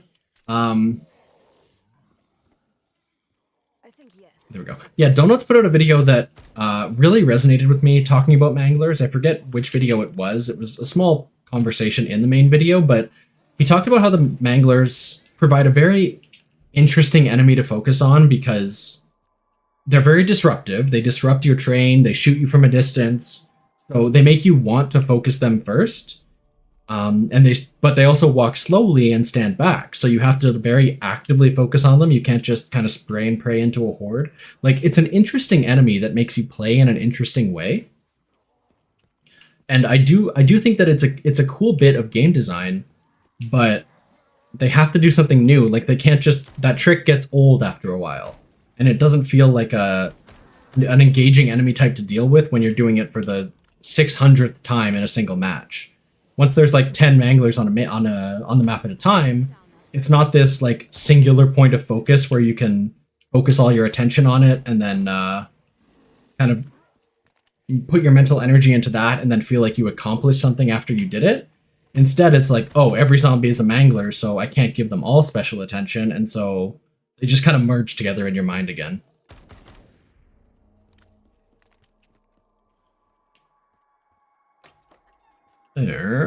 We have this, right? Yeah, we do. We can't get points, though. Yucko. Sorry.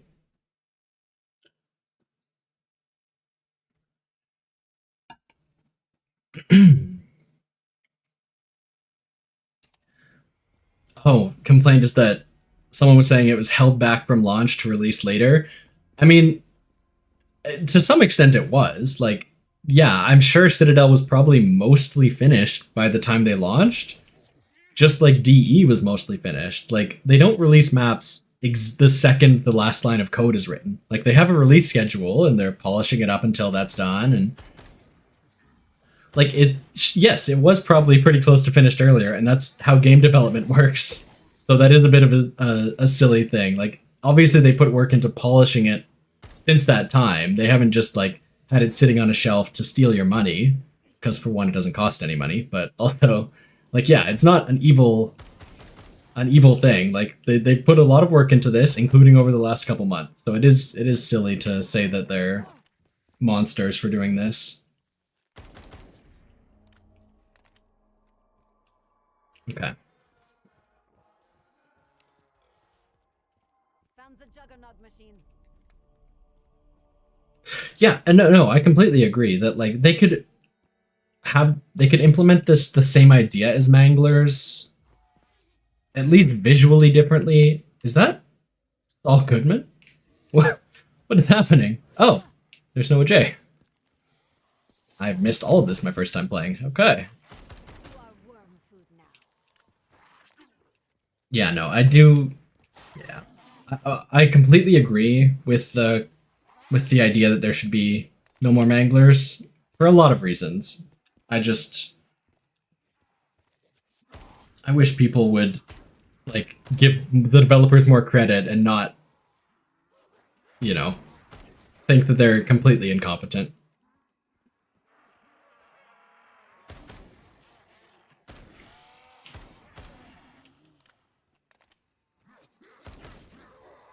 Do you know that you have rights? Max just says you do. That's good. Mercury, that's very good.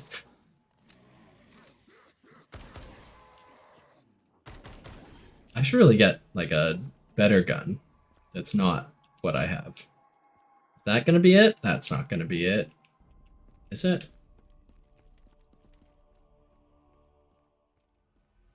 Yeah, no, Parker, that might be it, yeah. I think for me it's very much zombies is about constant innovation for me. I think that the manglers were a good design idea, but lots of things have been a good design idea and they didn't bring it back, because that's what the series has always been about, is trying a new idea every single time, which is kind of what I was talking about with like the two comms room characters, and it is what I'm thinking with the mangler too, where I want them to do something new every single map and not have a formula. I think Jason Blundell said at one time that like he wants to never find a formula for a zombie map and how to make the best map. He wants to always be doing something new and like striving for perfection. So that's what I think of when I think of the Manglers, where it's like it's an interesting idea, it's a cool execution, but just because it's a good idea doesn't, like, not all the good ideas are still in every map. So don't do that with the Manglers either.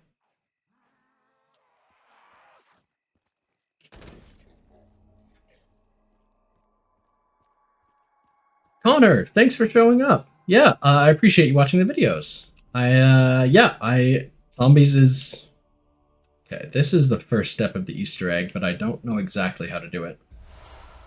That's not correct. Yeah, zombies is a big part of my life, and so I'm glad you enjoy it, because I have a lot of things to say about a lot of these maps. So I'm glad they worked for you. I'm glad they resonated.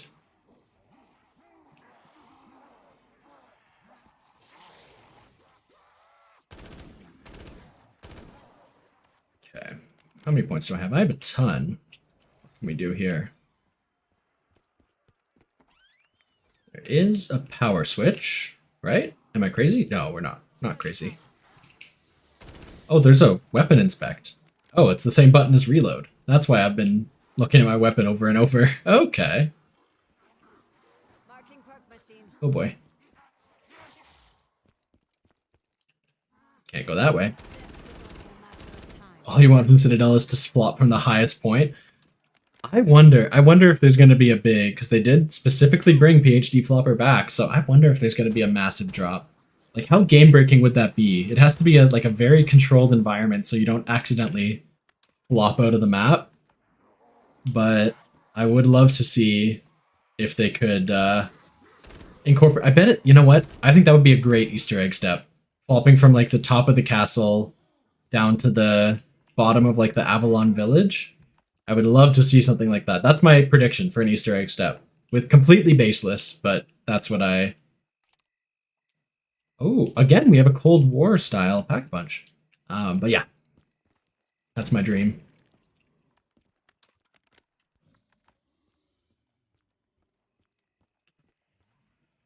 Yeah, Parker, I think you pretty much said everything I could say about Manglers. Yes, I completely agree with all of that.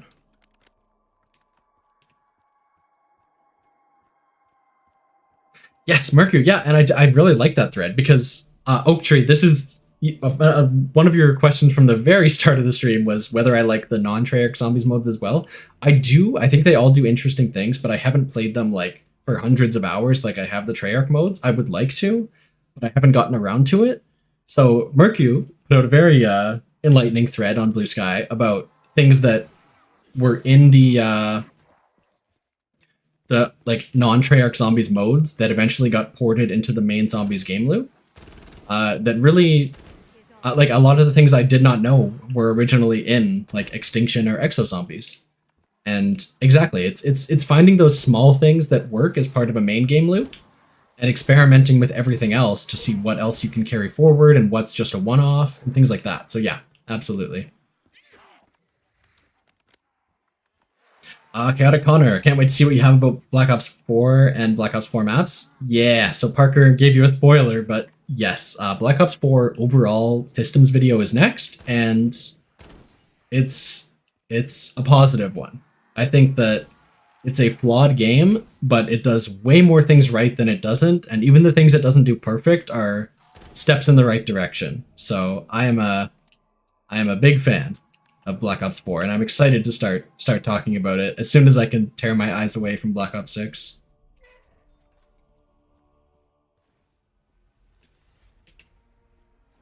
Ooh, what's that? No, don't need that. Okay. Yeah, I don't really have a goal here. I know that the step of the Easter egg is to start pressing the buttons, but I don't think we're gonna have the time for that, so I'm just gonna try and survive in this very tight sewer map.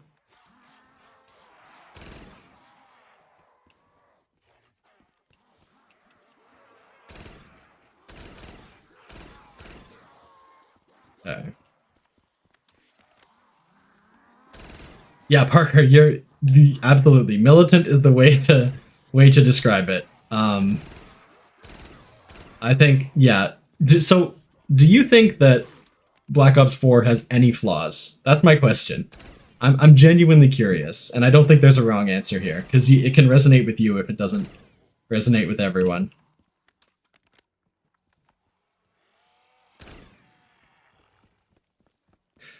Connor, that's a very, yeah, it's good to have that attitude. For me, an interesting thing about my Black Ops 4 journey is I did not play it on launch. I was going through college between like even towards the tail end of Black Ops 3 even. So I missed Black Ops 3, I missed Zombies Chronicles, I mean to say.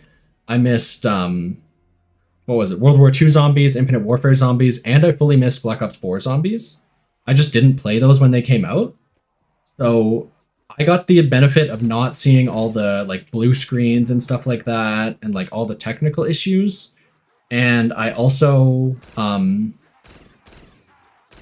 yeah, I just feel like I got to it when all the content was out. There were a lot of things working for me where I didn't have the same experience with Black Ops 4 that everyone else did. And it gave me a really positive perspective where I got to jump in with everything finished, everything polished up a bit. And yeah, so like a year after everything came out. And so yeah, I am very positive on Black Ops 4, and I completely recognize that that's partially a product of when I played it, because there were some very legitimate issues at launch that kind of colored people's perception of it. Pointless lives and deaths.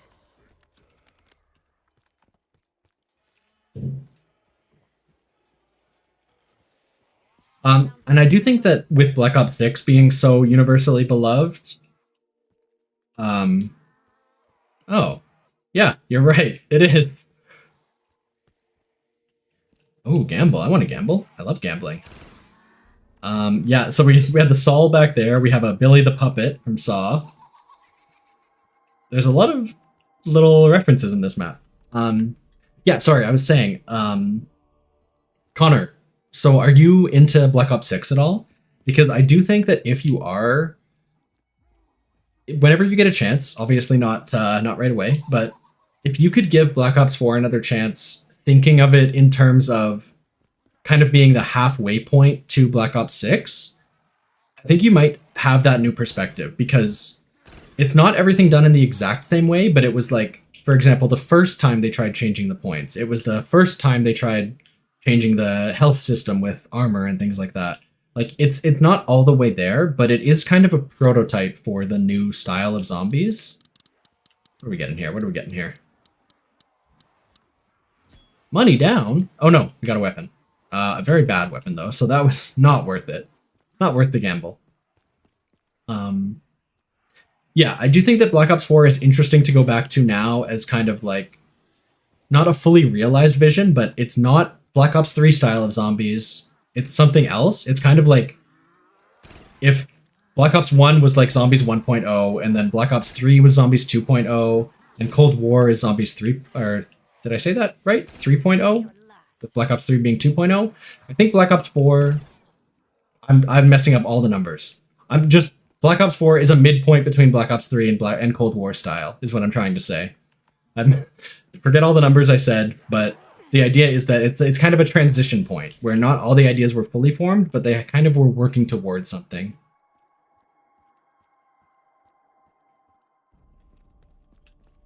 And yeah, Parker, you're exactly right. That like I think people would like Black Ops 4 if it just had a different coat of paint. Like a lot of the ideas there were things the community wanted. They just had to look past some other things. Like, it is absolutely a step in the right direction.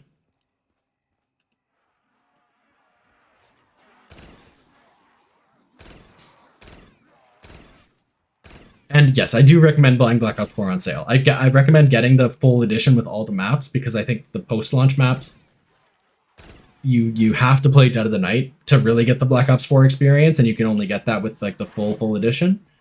But when it's on sale, yeah, that's definitely worth a shot. Anger achieved nothing.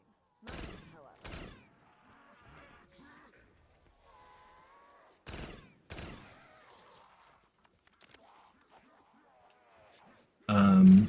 Sorry, I know I'm missing a couple messages. I think I have the entire map open that I'm allowed to have, so without doing the next step of the Easter egg, so I'm kind of screwed here. So yeah, I can kind of focus more on chat now.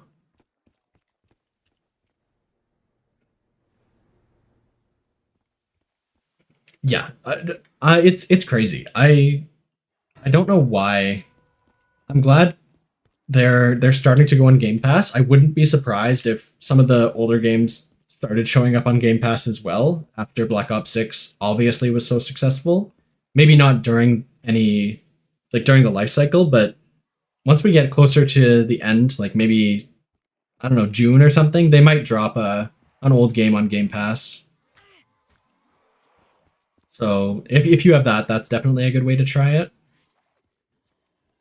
And yeah, Connor, yeah, exactly what you said. Yeah.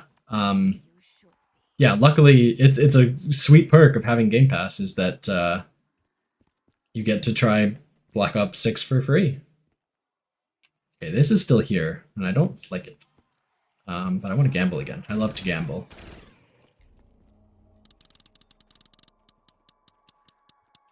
What did I get? What did I get? Perk. Which one? Double tap. Amazing. Wait, did I buy double tap? Which one did I buy over here? It was either double tap or speed cola. Oh, no. Oh, it's this. Oh. So it's speed cola that I already had. That's annoying.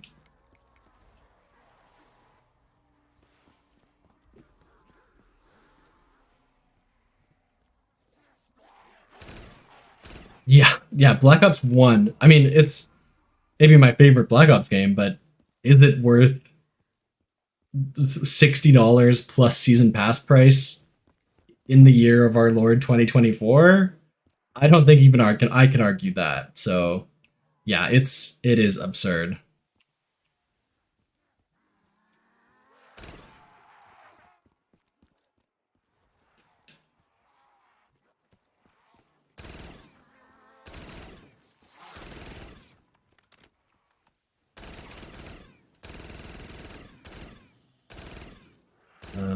Okay. Parts I don't like about new zombies are okay. Let me do that. Lack of choice. Interesting. So I do agree to a certain extent. I think that there is, in some ways, a lack of choice in the newer games, but there is a bit more. I'm not discounting your opinion. You're absolutely right to start, but I think that what I was able to do was kind of change my mindset and think about things that the more subtle decisions I was making. Like, for example, these are Mustang Italia. It's explosive. The so for example, you're going to get everything at the end of the game. You're going to have tier 3 armor, you're going to have all the perks, but the order in which you do those things can be different. So you can, not get tier 2 armor right away and instead get like an extra perk and a half. But that means you're more likely to die. So you are making a decision there. Or if you wanted to forgo Pack-a-Punch and upgrade your gun mainly through salvage to start, that's a decision you're making there. So while it's not like as much of an engagement as past games, I do think there is still more decision than some people tend to give it credit for.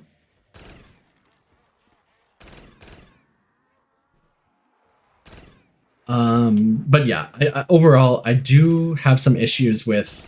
I think that, and the augments as well. Even though you're getting all the perks, it's not like you're getting a max power perk that does everything it can do. You do still have to think about like the build you want to make, and I do think that most of the augments are pretty well balanced. I think Quick Revive has an obvious solution. You're always going to take Dying Wish, I think, but most of the perks do have a pretty good balance where you can choose a couple different augments and have it feel viable. So yeah.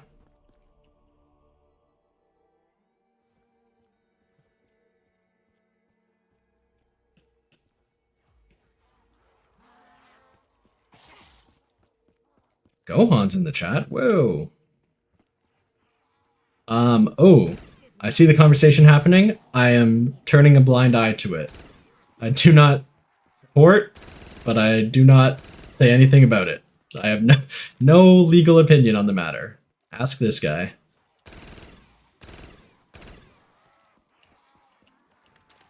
You will not stop. Neither will I.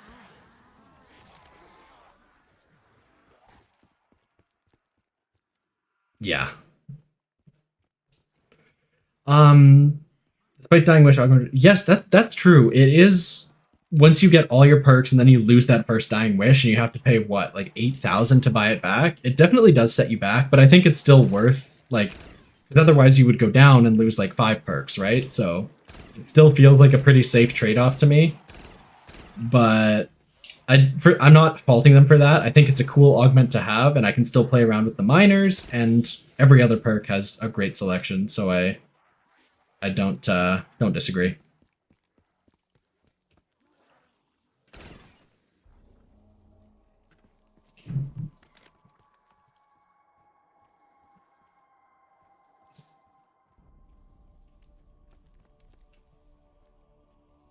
Let's see. Oh, we are closing in on our time with this map, which I think is safe. So yeah, if you do want to download this map, it does have a pretty cool Easter egg. There are at least two different, I think 3 boss fights in it. Kind of mini boss fights, in the vein of, what could I compare it to? Kind of like a spider boss fight or something like that, like a mid Easter egg boss fight. Yeah, this is a very cool map, and I do recommend doing the Easter egg. It's one of the ones that I have done. I knew I wouldn't be able to go all the way down the rabbit hole, so I didn't do the whole thing. But this is Containment Breach by Vortex, and I do highly recommend playing it as well. Even just playing it as a survival map. I'm having a lot of fun. I think that it has a cool amount of polish, like the power-up drops all have like a very cool UI element that feels polished. It pops up, it like fades in nicely. Like I do think this is a very, very neat little map with a lot of cool stuff going for it. So I do highly recommend, but I'm gonna kill myself now.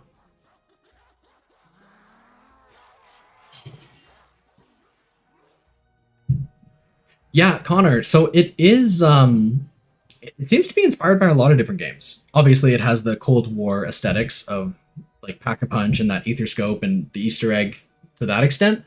It had Dead by Daylight references. I don't know if it's so much. Yeah, I don't really know. I haven't talked to the developer obviously, but it seems like the developer likes a lot of different games. It was very well balanced, which is cool. And the UI absolutely was. That health bar and stamina bar in the top left was very FromSoft. Okay, what do we have next? Oh, I need to get some more water.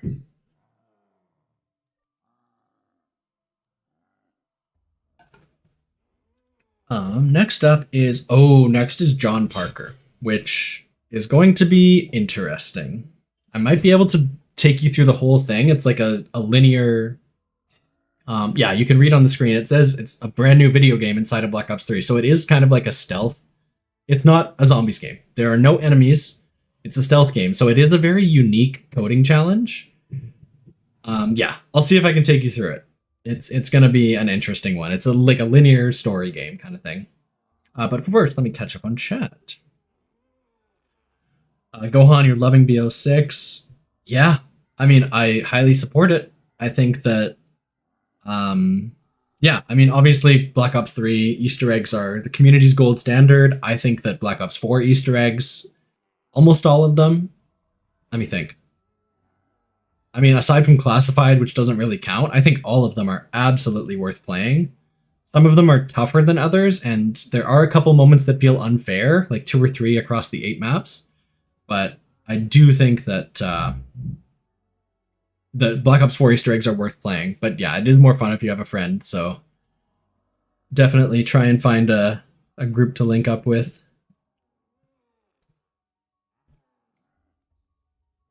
Easter eggs stop being good after Doris. That's a bit of a hot take. I don't know why. I mean, even I fall into the trap sometime, but I don't know why the fly trap is not what the community considers an Easter egg. Like, everyone always says Ascension had the first Easter egg, but the fly trap very much was a scavenger hunt in a zombies map. So I don't know why.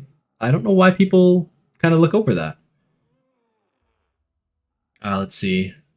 Modern zombies compared to old zombies feels.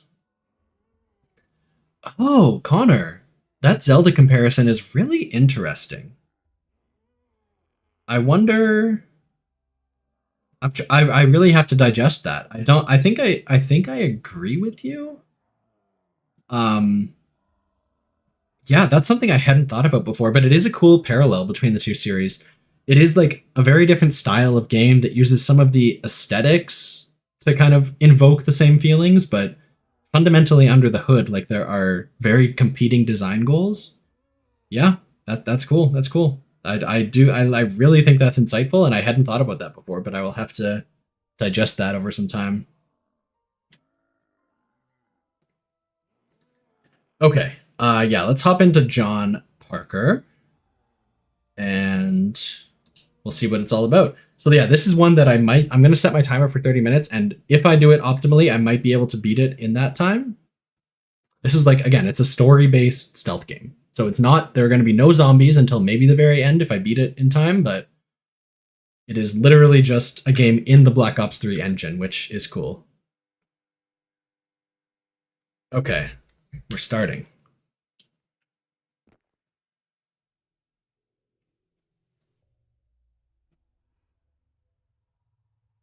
That's me. I'm John Parker.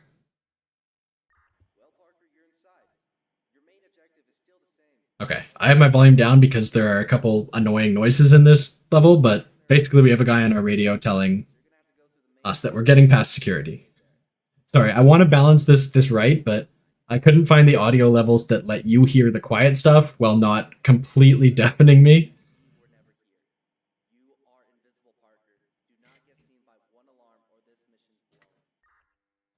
I wonder, are there subtitles? Let's see if these work. I don't know if they will. Okay. So there is a camera in there. And if I get seen by the camera, you know what? I'll demonstrate it just to show you. This will basically reset us. So it, again, yeah, it literally is a stealth game. You have one shot and then you're instantly caught. I don't think it's the most polished stealth game, but I do think that just the sheer balls it took to make this in like a completely different game in the Black Ops 3 engine is super impressive. So I think it's a cool achievement. Nicole, welcome back. So yeah, we actually completely ran through Containment Breach. Oh, let me see. So yeah, the Containment Breach, we did a quick survival run in, and now we're starting this new one just now. So that's all you missed. Okay.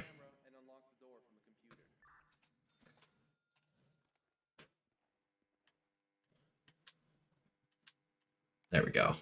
Okay. Oh no, wait. We had to hack the computer, right? Yeah. Okay.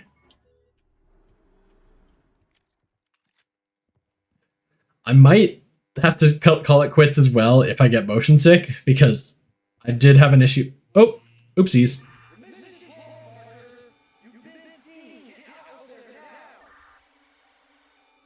Yeah, no, that's absolutely true. It was like a, I see you now. This was obviously like basically a game jam game. Like it's like a, oop, I see a camera there. So it absolutely is like just a technical challenge to even get it done. So yeah, no, full respect to the developer. Actually, let me go where. What is the developer of this map? The developer of this map is named Muffled. Again, as always, the link to this map is in the description. So definitely check it out. Okay. Okay. We get a key card here. You're seeing some optimal gameplay. This puzzle took me 20 minutes in my actual run. So we have a key card, but we're trying to get into this security room here. I thought the key card would just open the door, and it does not. So 20 minutes later, I learned that you can go outside. Okay. We hack that. Nice. You saw a post saying Black Ops 6 is bad because it's not you and the zombies. Yeah. I mean, that is a sentiment that I keep hearing echoed, and is there a camera in this room too? Come on, man. Oh boy. Oh boy. I also can't reset until, there we go. Yeah, I think zombies is interesting when there's a lot of stuff going on, but there can be too much. And saying you just want it to be you and the zombies is someone trying to express that opinion, but they don't have the language to do it completely right. There we go. Okay. So we want to do bleen? Did I just say bleen? We want to do blue, green, red. But we can only press the buttons when the screen is that color. So we want to do blue. I don't know if I got it. Blue. Green. Red. Okay. Easter egg stopped being good after Shino Numa. Okay. Thoughts on the plutonium launcher? There's a number. I think it's great. I use it to launch the plutonium launcher on its own. I can say this. Plutonium's great. Plutonium is just a dedicated server. Whether you should download the game through nefarious means is a different question. But if you have a legitimate copy of the game, Plutonium Launcher is a great thing to use. Okay, so we need a code here. And we're looking for numbers in this room. I don't think I ever actually solved this puzzle. I just brute forced it. So does anyone know where to find the code? It's not... Oh, is this it? 325? No, what is that? 306? That's 306. It's 306. Ooh.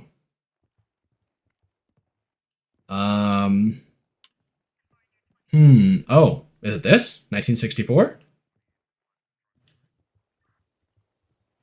I don't think it's the clocks because they all say the same, so it feel, and there's no 0 in the code or in the keypad, so I don't think we can do 306.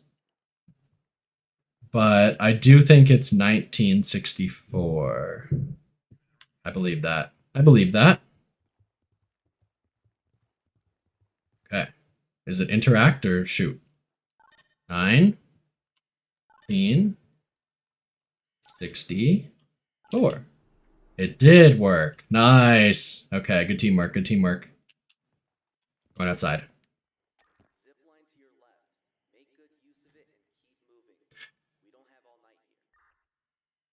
Is that the Cold War CDL competitor? Oh, you know what? Let me see. You can get a pretty good angle on it if you swing it around. It might be. Yeah, I have no idea what this is using at all. I mean, it's crazy that this is in this game. Like that, it is absolutely an accomplishment. Oh, you know what? I don't know. So yeah, Nicole, I don't know if that does exist, but I wouldn't be surprised. Yeah, I don't know. I do think I've seen people play without a legitimate copy though, which I do not support. But interesting. Okay, yeah. I think the Black Ops 2 servers on PC are completely busted. Like, you should not play Black Ops 2 online without plutonium. So I do think that it's a good project. Whether it's still viable to actually use, I don't know. But I think that all it is in general is just dedicated hosting servers. So with some extra security checks on them. So I do think that like it's good to use just in general. I can support that. Oh, yep, thank you. How are we doing on time? Okay, we're a third of the way through our time. We're at the second part of 4, I believe.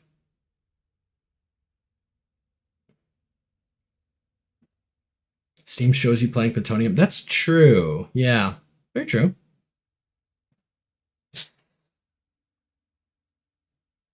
Oh, I do wish this crawling was a bit faster. Yeah, 100%. I wholeheartedly do not recommend playing Black Ops 2 just raw on Steam, loading into a multiplayer match. It is not safe. How do I get that?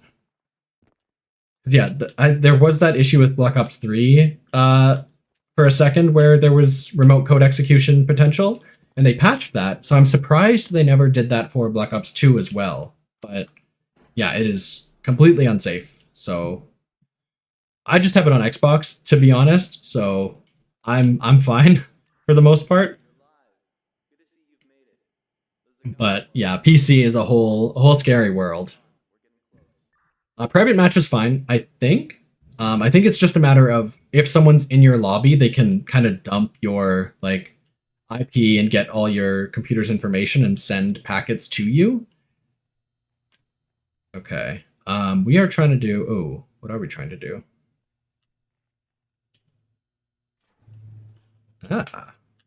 Drawers like in Murder Mystery. Okay. We're trying to do triangle, square, circle. So we have these nice little buttons. Square. Triangle. Circle. What are we trying to do again? Triangle, square, circle. Triangle. Square. Circle.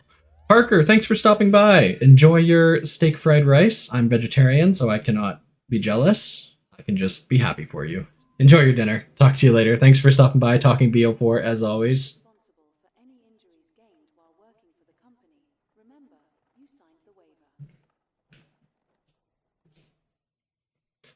Oh, so Nicole, it's not even safe to do a private match because you will like tick into the servers no matter what. You will like do a ping.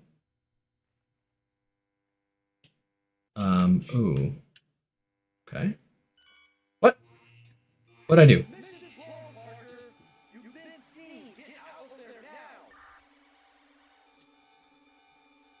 Oh goodness. Okay.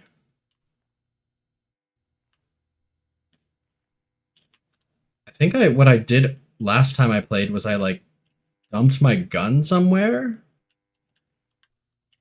Or did I just switch off of it? No? What are the controls for this? Oh, it doesn't have a custom menu. Because I think what's happening is it's detecting that oh, there we go. Never mind. I just missed a camera. Very cool. That's a later stage. All right. The question is meat eater or non-meat eater? Great question. I am full vegetarian, so not vegan. I do eat eggs, but I'm not a pescatarian. I do not consume the flesh of a fish. What is that Chris Evans quote from Scott Pilgrim? Nothing. I don't consume anything that has eyes. That's yeah. That's how I go. Okay.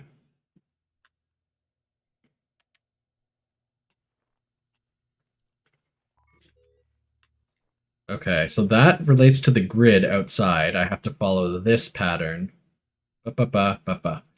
Yeah, that is a very common thing, actually. I never fully understood it. I mean, there's no kind of moral impact. I don't know what I'm trying to say. You can do whatever you want with your life. For me, it seemed like if I was going to be vegetarian, I would just go all the way. But I do know a lot of people who are pescatarian, just eat fish, and I think it's just because they like seafood, and that's totally fine. You like what you like. Technically, worms are on the menu still because they have no face. So true. I love worms. 1, 2, 3, left 1. 1, 2, 3, left. You can really see how the field of view is completely whack when you look straight down. Okay. All right, we're going up an elevator. So do I eat plant-based meat? So I actually do. I really like the Beyond Burgers. I think there's Beyond, there's Impossible. I'm a big fan of a lot of them. I do think that okay, this is where is he saying something? Oh, no. Yeah, I just want to put my gun down because this is like a no-gun zone. Yeah, I like the Beyond Burgers. I mean, I keep them in the freezer and they hold up fine enough, but that's just me. Yeah. I do like the KFC like fake chicken sandwich. I think that's great. I've heard a lot of bad things, but I am a fan. So that's my first. That's the only time I've been able to try anything at KFC, and it's greasy but good. Okay. The bear and the dog are best friends. The dog is the sworn enemy of the cat. Dog hates cat. The bear hates the bird. They have never got along. Oh, The bear hates the bird. They have never got along. bear hates the bird. The cat is particular. He hates sitting on the left or at the end, but does love the bird's company. And the cat doesn't want to be on the outside, but it likes the bird. Okay, so dog and the bear are friends. We like the dog and the bear. Oh, no. Dog and the bear. Cat can't be outside, so the bird is his friend. Dog, bear. Is this right? Oh no, the dog and the cat can't be together. So we go bear and then dog. Lock it in. We got it. That was a puzzle. Okay. Okay, we are almost done. Almost done this little fun little story-based thing. Let's see.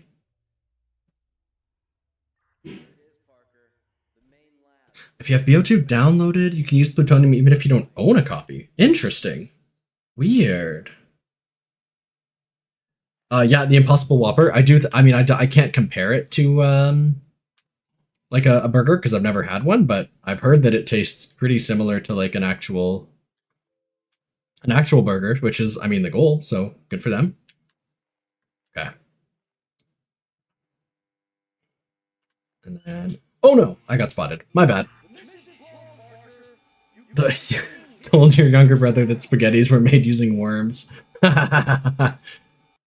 Yeah, that's evil. Is he still traumatized? Will he still not eat spaghetti? Because that would mess you up if you're hurt at a young enough age. Even if you like intellectually know it's not actually worms.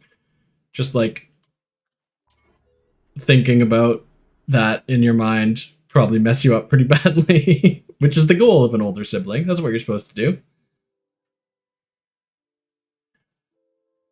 Okay.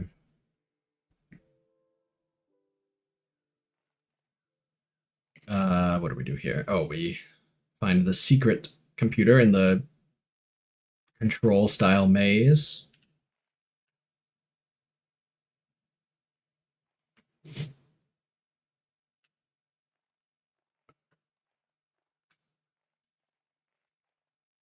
That was this week. Oh no. Okay. So you may have just irreparably damaged his life. Okay. Just this week. Very cool. Where else have we not gone? Okay. There we go. Okay. I think we're at the last major puzzle up here.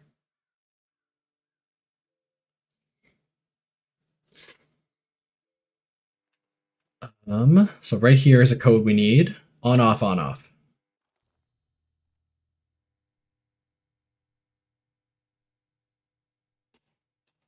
And then we just do that. So on, off, on, off.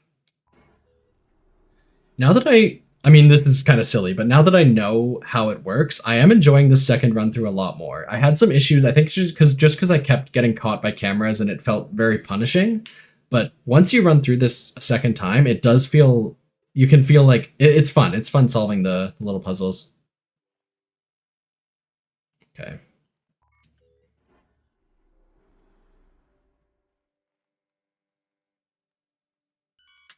Yikes. Okay. Interesting. Okay.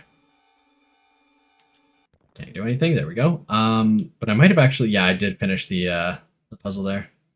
How many parts does this have? I think I am literally done right now. This should be the last step. So it just had those 4 kind of sub rooms, and it's just that quick little experience. Because yeah, as Nicole said, this was made, I don't know how long the Noah J mapping contest went on for, but it was just like a couple weeks thing, so that they kind of had to make it from scratch. So this is like a huge achievement for the time that they actually had. Unauthorized personnel in the main labs. Beginning self-destruct sequence. Okay, it's beginning self-destruct sequence. We don't love that. Let me move. Let me move.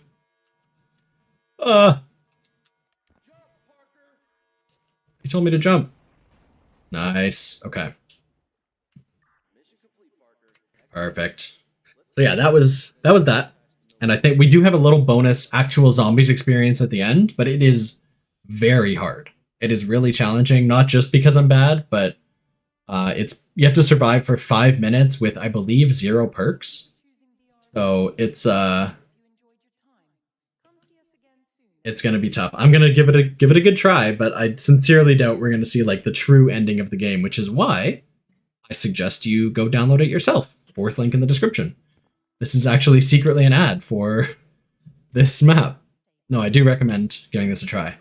Okay, so yeah, now that we beat it, we do unlock the actual zombies experience. More traditional survive for a certain amount of time, and then you get a true ending. Okay.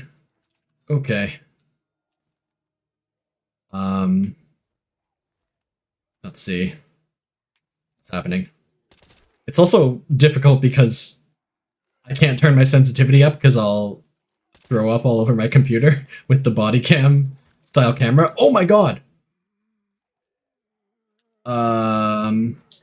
Yikes. Oh, wow. Yeah. That's tough. Let me give that one more try. I do have a couple more minutes with this map, so I will. Yes. I will try this again. Okay. And I truly, actually, I don't know what happens if you beat this this little thing. If there's anything here. I genuinely don't know. So I do recommend people play this and let me know if there's something happening. Yes. Yeah, Nicole, that's a great recommendation. Nightmare is a custom map that's very similar to this in that it's a bit more traditional in that there are most zombies in most of it, but it is like a very it's like a how do we do it? Yeah, Nightmares is like a linear story game built in the Black Ops engine. And yeah, Mercu, I'm 100% with you that I learned there was going to be a Nightmares 2 from the ballot for the Zombies Community Awards. Like, that was the first time I had heard about it, so I am excited to see that come out next year. Okay, I'll give this one more try, but I mean, I have no shot. Okay. There's no perks, right? Like there isn't even currency. Yeah, I don't know what I'm hoping for here. That's a zombie spawn. I don't want to be next to that. They're coming from every angle. It's impossible. It's impossible. Okay. We beat the main experience though, which I'm happy about. Okay.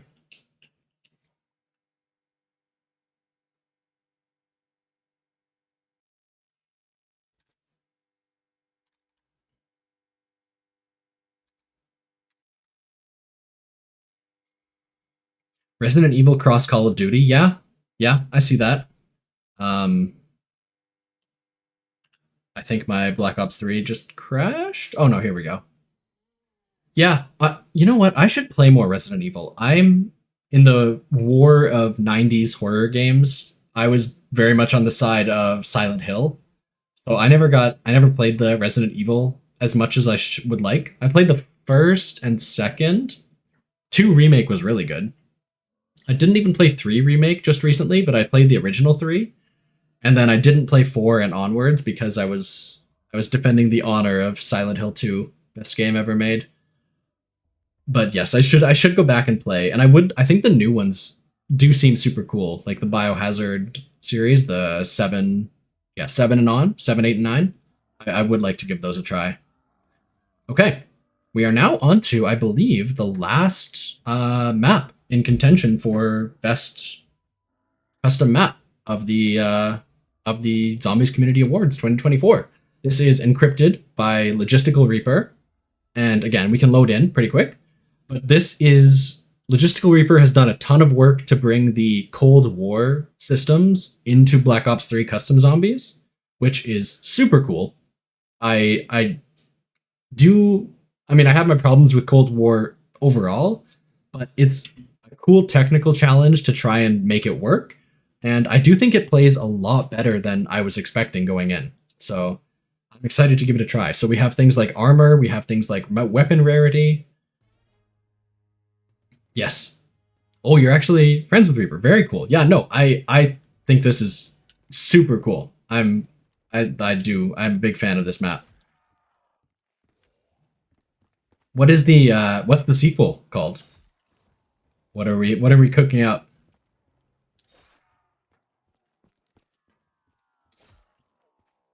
It's also the Cold War point system, which I didn't realize until just now, but yes, we will have to manage our points more efficiently.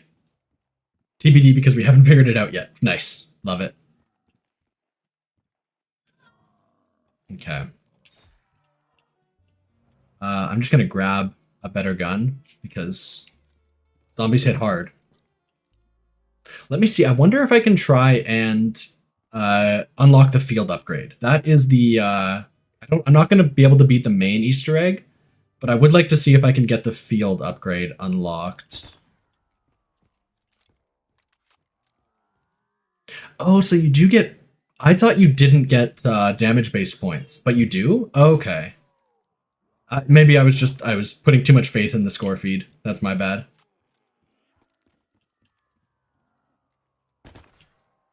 This teddy bear is here somewhere. There you are. Shush yourself. Okay, so interesting. Oh, field upgrades are bugged. Okay, cool. I will. Never mind. I won't try and get the field upgrade. It's okay. You know me. I'll die before I actually can anyway, so it's not your fault. Brain rot. Easter egg song is copyrighted. Good show. I will make sure I don't hit the last teddy. Question: who did the voice acting for the guy on the radio? Because I was surprised to hear custom voice lines. I haven't heard them in a long time in a custom map. Was that the dev themselves? Why are we getting... Okay, credit, yeah. Yeah, I just want to give credit to everyone who worked on this. People tend to think, a lot in the way people think of, like, Treyarch as a developer, like, they just think some anonymous corporation makes a game and they're called Treyarch. Like, a lot of people work on these things, so I just want to try and make sure people get credit when they work on these bigger projects instead of just ascribing them to, like, the person whose name is on the Steam page. Oh my god, oh my god. Fine, we're fine. No stress.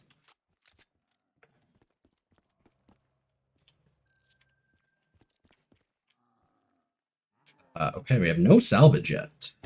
Good to know.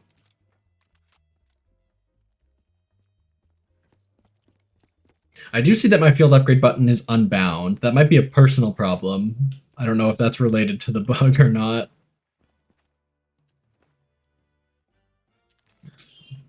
Is this a marksman or is this auto? Okay. We're good. We're good. Yeah, this is... Another question. I know it has armor, or at least I believe. Yeah, I saw the armor station in spawn. But does it have health scaling? Do zombies do, like, 3 hits always in this, on this map? Or have you messed with the health system at all is what I'm trying to say. Okay. So I do have to hop off at like 9:30 my time. So, I mean, if you want to nudge me in the direction of the Easter egg to see how much we can get done in that time, I would absolutely appreciate it, because as much as I want to respect the integrity, I don't think I'm going to have time to do a full hunt just yet, and I would love to show off whatever you have. You have to push X on the keyboard. Okay. Okay. Yeah, I use the controller. So it is a personal problem, I just realized, yeah. Check the number on the valves. Curious. What valves? The G... Oh. Oh. Okay, 3. Good to know. Good to know. Doesn't matter what color. Did I get red at 3? Is that a thing I should be keeping track of? Oh, and I really like this. This keycard thing. The way you just get keycards in the map, and then that is what unlocks your perk slots. I think this could be cool in like a compromise in the Black Ops 6 system, so that you can still get all the perks, but you just have to do even something very tiny to earn that bigger upgrade. And maybe perks aren't as important as they used to be, so it's not a big deal. But I do think it's a really cool addition to this map. Absolutely. We could try and get a trial, but I don't have a ton of the map open, so I'm just worried it will be a kill-in location and I won't be able to get it.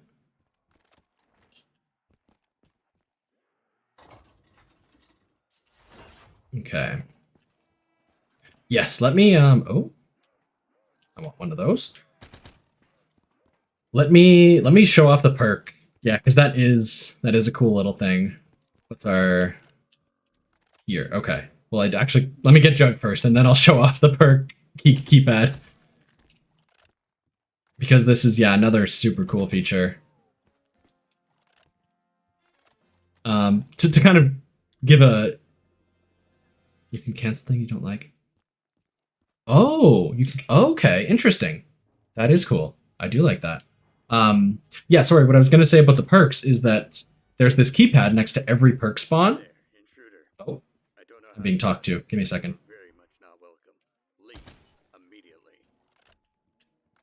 We do love subtitles. Thank you for that. The last map did not have it, which again, not faulting the developers for, but it is a nice convenience to have those there.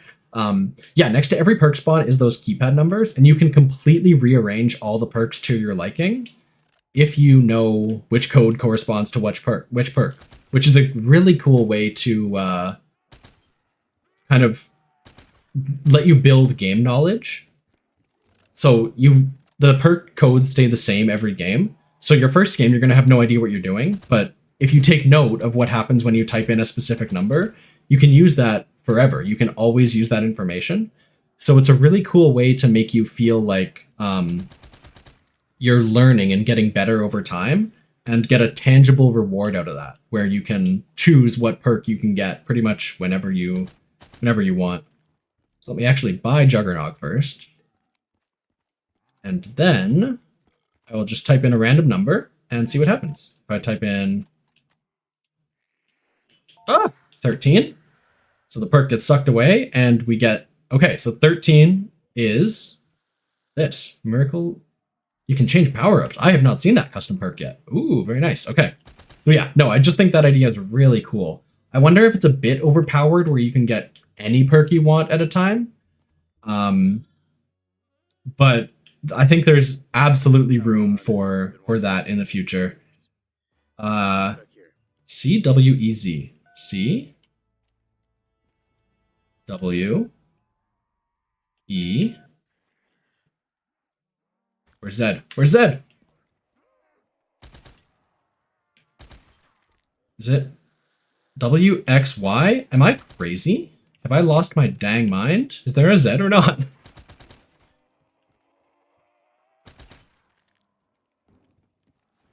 And yes, yeah, they all have, oh, another perk? Okay, okay. You suck. You all suck. Okay. I do want to see what this is, though. Very much. Oh, and what's the code for Jug, so I can quickly bring that back now that I lost it? This is going to be scary. I think I did CWEZ. Oh, it's 1. Okay, okay.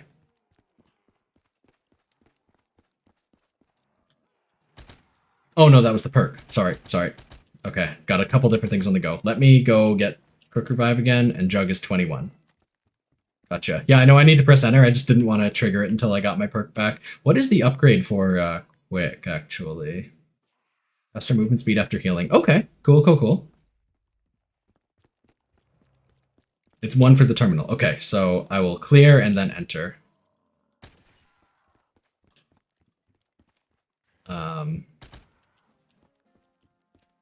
First I'll do this. Give me Jug, give me Jug. And then clear. C. W. E. Oh, it is up there. I see it now. What have you done to me? I'm scared. Okay, get Jug and then I'll enter it.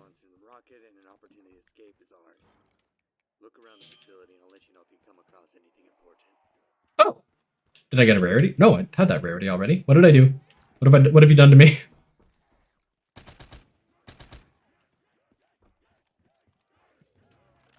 Ooh, all the original. That's clever. See, yeah, I like those little. I did. Okay, I'll. Good. I got something wrong. Perfect.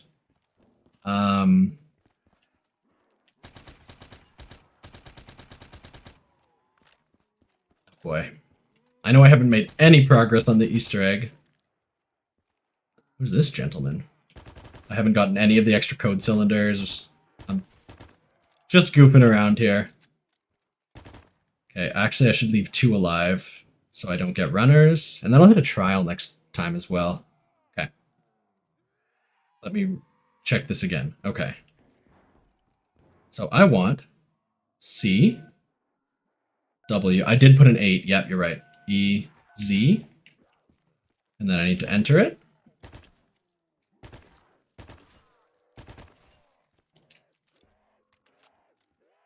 Okay. How tough is this guy? Pretty tough, eh? Oh, not too bad. Nice, okay.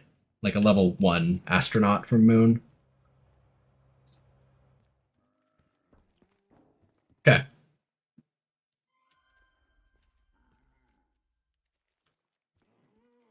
Did I do it? I heard a happy noise. Oh. Did I do it wrong again? Oh no. Or does it have to end round to reset their progress? Or their readiness? Their rampage level?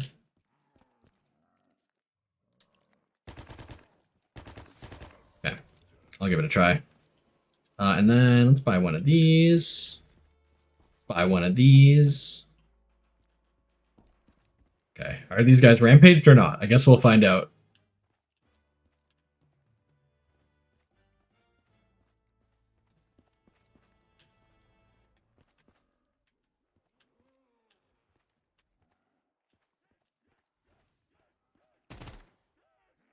Oh yeah, I see it. I see it. Oh boy.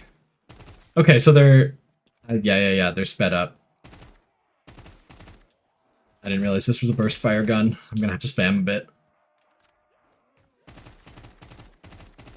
Oh no. Yeah, okay. I need Pack-a-Punch is... I'm trying to think. Is it... Oh, goodness. Yeah, it's there, but how do I have to unlock the whole rocket? Is that right? Okay. Yes, I love that. I love that. Amazing. Am I gonna get a green here? Okay. I will try. There are 2 ways getting one part of the rocket or getting around. Oh, okay. I like that. I do like that. Let's see. The part of the rocket I actually know is the refueling part. I should turn off Rampage, but I'm scared now. It's the middle of a round.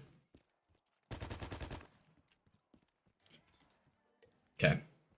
Let's see what a green reward gets me. Perfect. Love it.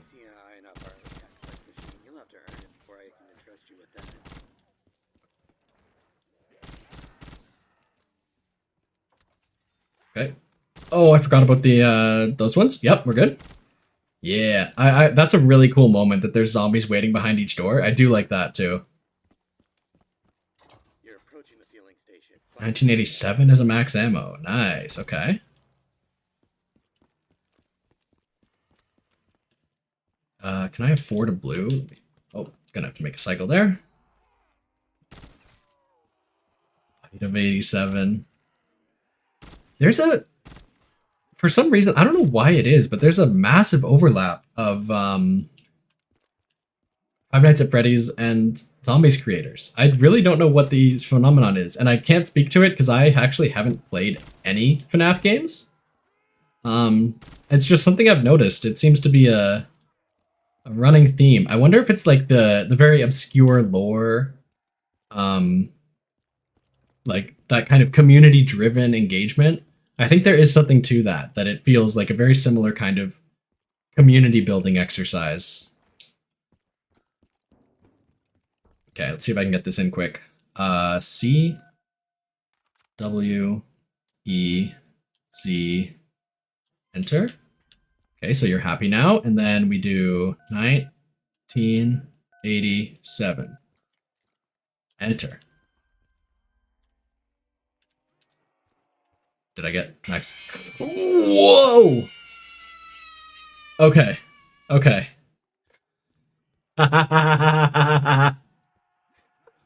You got me. You got me. I sat back in my chair.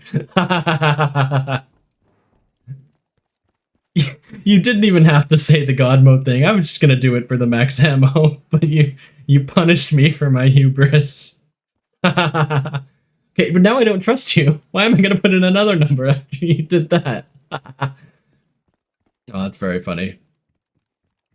Okay. I'll trust you one more time. 7327.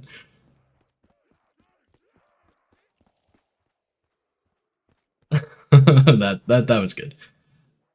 7 3 2 7.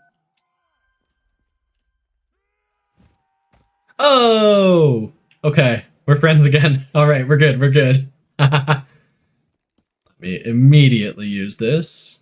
I want armor. And can I also upgrade rarity? No, that's 10. Okay. 7253. See, this is cool. Like Alpha Omega, I enjoyed that map. I enjoyed playing around and learning all the different codes. 7253. What's happening now? Oh, I didn't enter.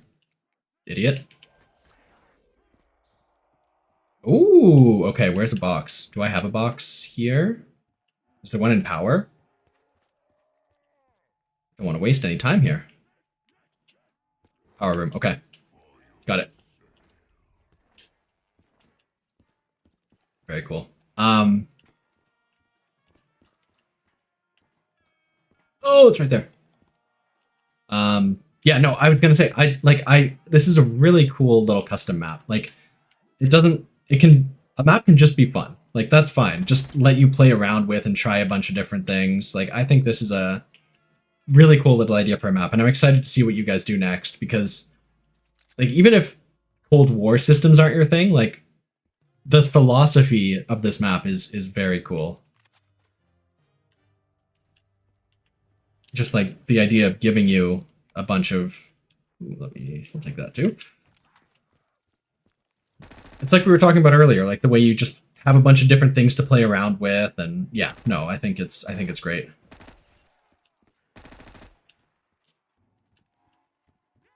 So this is Black Ops 6 style salvage, right? Where there's only one currency, because I do see blue drops, but I think they're just giving me more of the plain salvage.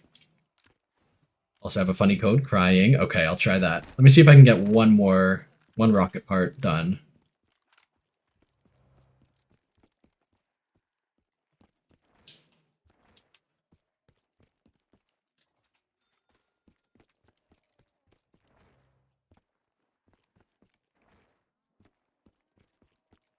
What is here naturally? Repair windows instantly. Double. Oh, boards explode. Very cool. Very cool. Like there's a leak in the pipeline. Find them and repair them. Okay. Shouldn't be too far from here. Let's see. Do I remember where all of these leaky pipes are, though? That is the next question. Oh, we got another one. We're probably not going to do the thing, but it's one, purple one, or pink one. Cylinders before the rocket can be launched. Pink one, pink one. Hi.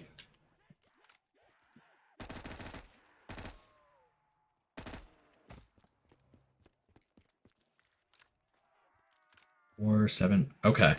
Yeah, this is one that I definitely want to go back and play. I haven't put as much time as I would like into this map because there's so much to do. I knew that no matter what I did, I wouldn't be prepared to really show this off in like a 30-minute quick overview. But yeah, this is one that I want to go back and like learn all the little pieces. Oh, I didn't open that from the other side. You're fixed. Center room above the door to the basement area. Okay. I'll check that.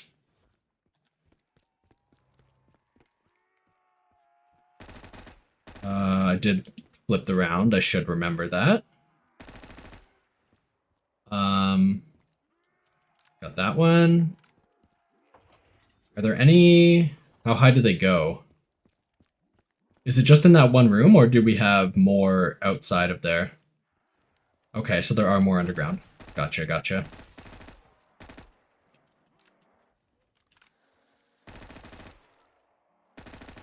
And at the end of this round, I will also do prying in the controller.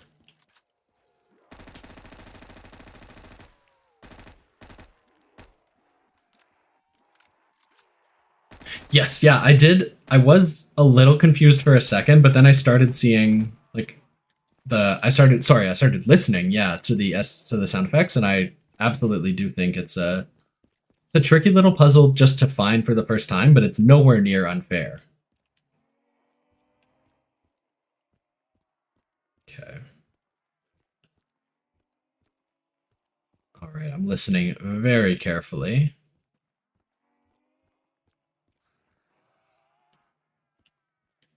Got that one, right? Yeah, I did.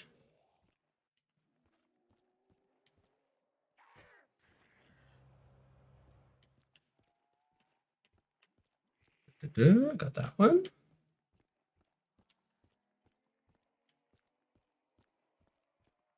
Nothing over there. Nothing over there. Nothing in my hands. Nothing in my hands. Which room has the teleporter? I don't know if I've seen a teleporter yet. Is it here?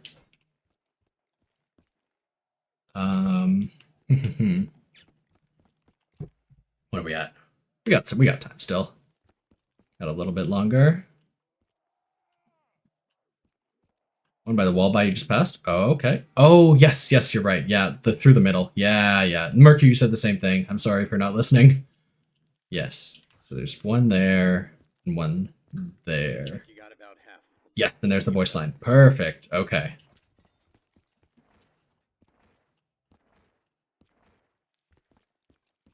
Ah, Scabby.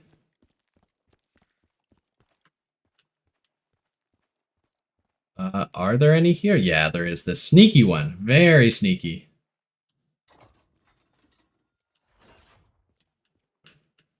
Oh boy.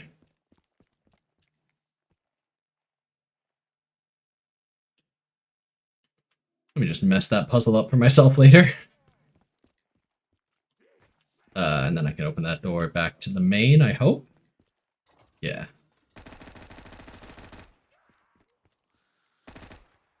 Oh no. Was that last?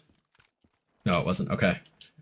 It's Moon Simon Says to turn on the teleporter pad in that room, accepted. Yes, yeah, I have done the Simon Says. Okay, let me CRNG.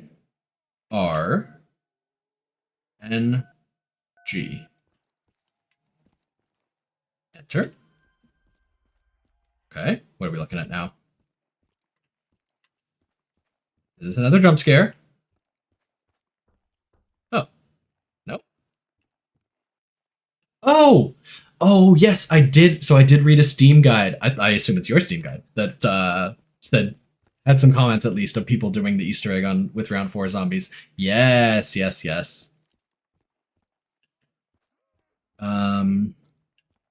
Is there any pipes in spawn? No. Okay. Let's see if we can just get this done real quick and then. Yeah, Mercury. Yeah, you said earlier. Yeah. It's in the game. They let you have it. There's 12 first they go in the spawn room. It's a running joke. People say you go down on round 4. I mean, you've been watching the stream. You know, I go down before round 4 sometimes, so no shade.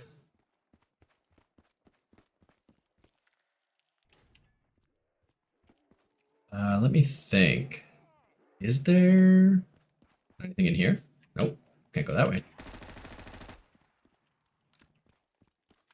It's a zombie spawner. Okay.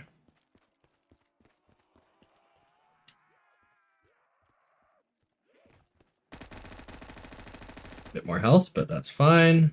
So did you say they went back to the spawn room? I just want to get this one rocket part done to at least show off one thing. There's 2 in the middle area, 1 by Pap, 1 in power. Okay. Okay. Yeah, we're getting... Oh, you know what? It's horizontal. It confused me. I was only looking on the ceiling. That's just my brain being dumb. Okay. You gotcha. Yeah. I would have figured that out eventually. Then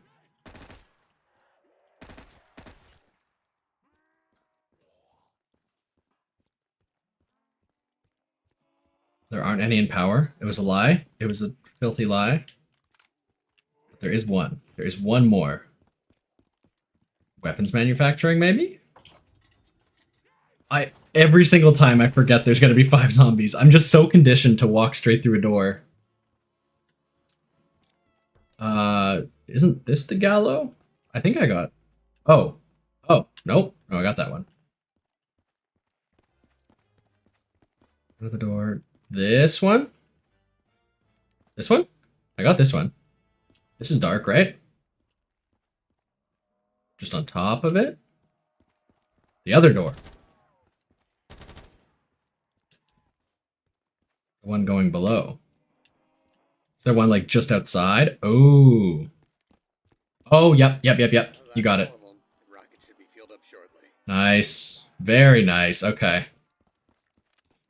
Alright, you earned my trust. The Pack-a-Punch has been unlocked. Don't Pack-a-Punch on round 5. Epic speedrun. No cheats involved. Perfect. Okay. Yeah, this is a really fun map, and I definitely do want to explore this a bit more. See if I can do some other stuff on my own too, because I think this will be a really cool map to try and do an Easter egg hunt on. I just wanted to show it off, and I didn't get a chance to fully prepare myself before I did. 470. Okay. I can do that. I know that number.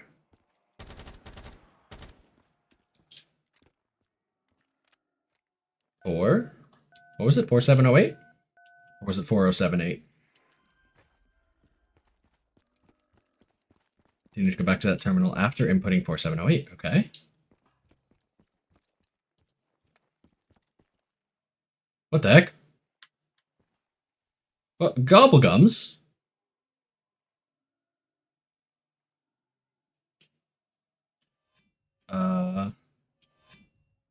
What am I typing? What am I doing? Oh, it's Wordle. Is that? Wait, what? Oh, okay. Okay. Give me a second.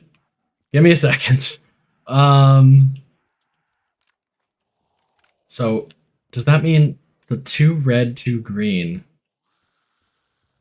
What am I?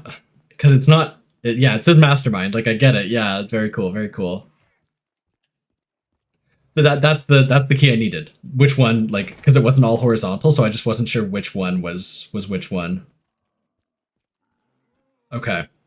So, okay. So that's Free Fire, and that is okay. Too many zombies. And yeah, there's always just one more thing to do. So that one's not Free Fire. That one could be. What are you? And then what did I put in last? Yeah, it's that one.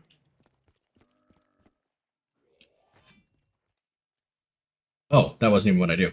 Yeah, I probably should have like known. I should have skipped ahead because I know that I don't. I know what's in those 2 and 4, so I don't need to worry about actually getting them right. 1, 2. That was misclick, and then 4.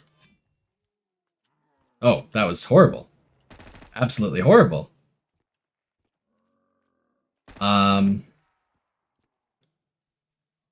Okay, so let's try like that. I should just be, you're right. I should just do 1 1 1 1. I don't know why I'm trying to make it so complicated. Yeah, let's just do it. So I know 1, 1, 1, 1. Oh, I had a half-filled one. Okay. So it's definitely none of those guys. Okay. It will be a new code. Yeah, that makes sense. Hey, doing something here. Okay, so that is 3. So, okay.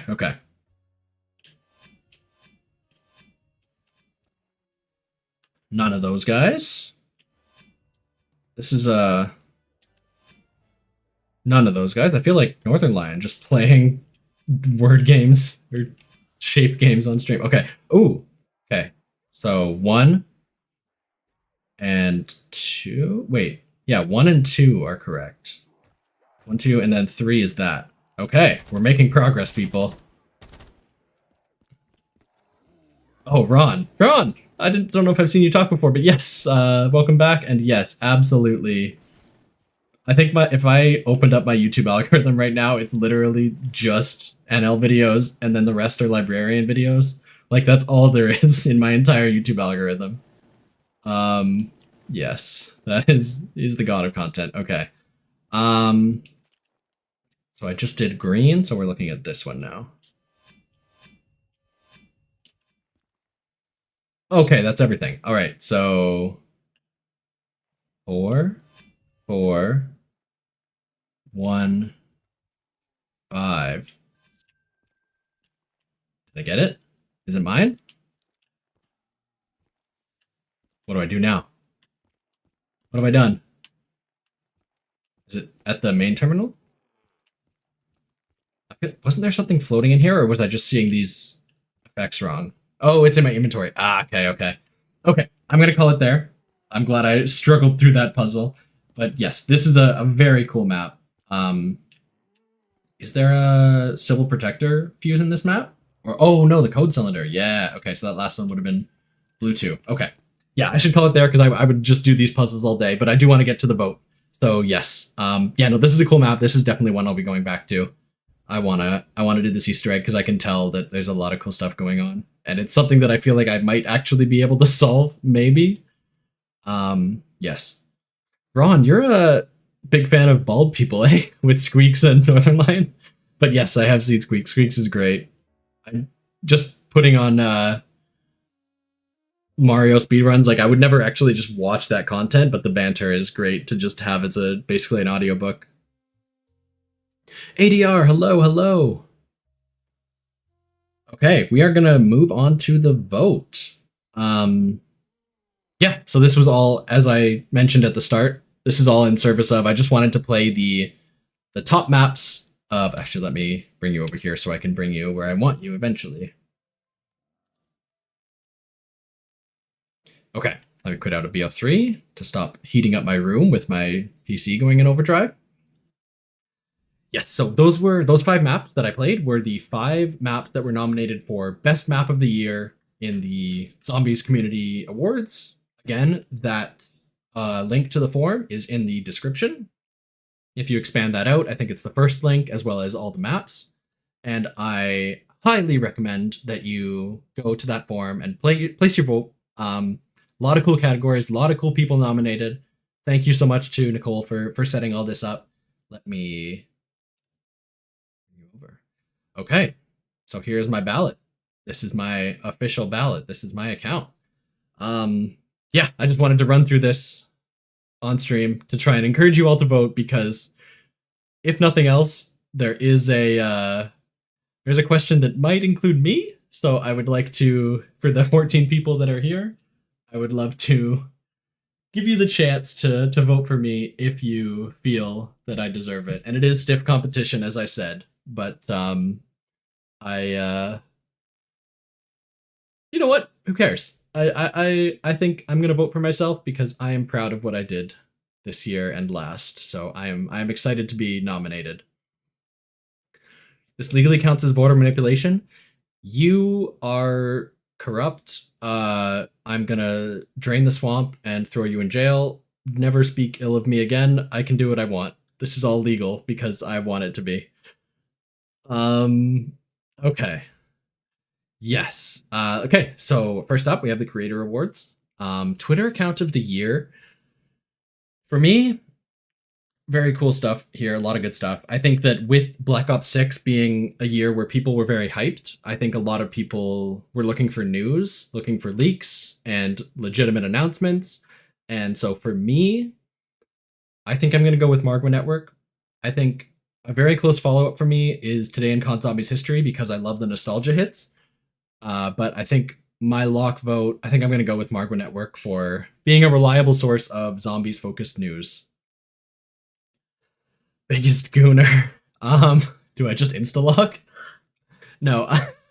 Is Nicole still here? I don't know if that made you leave. I mean, I might have to go with Rizzo. He's respectful, but he does talk about Sam and Gray a lot. And it's an honest, respectful way to talk about it, but he does bring it up.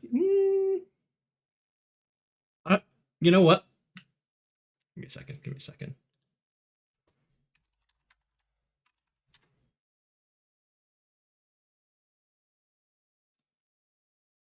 You're trying to swing the boat away from yourself. You're lucky the coin flip went your way because, and yes, you know what? You're right. With the leak today, or not the leak, the release of the trailer today, he pushed it over the edge with the Ravenov comments. Okay, you're safe.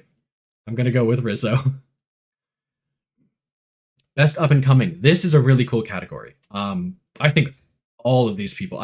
This hurts to vote. This hurts to vote for because I think all of these people deserve it. Dork with some challenge videos has done some super cool stuff. I think like all the Black Ops 3 stuff are my grammar is out the window. All of his Black Ops 3 videos he did before Black Ops 6, I watched them all. I think they're super cool. Zone X has been doing some great guides. He came out of nowhere. I only have heard of him, or I've only run across his channel post BO6 with his calling card guides. I think it's a lot of great stuff. He might be my vote for best guides of the year. But I think I gotta give it to Godzilla.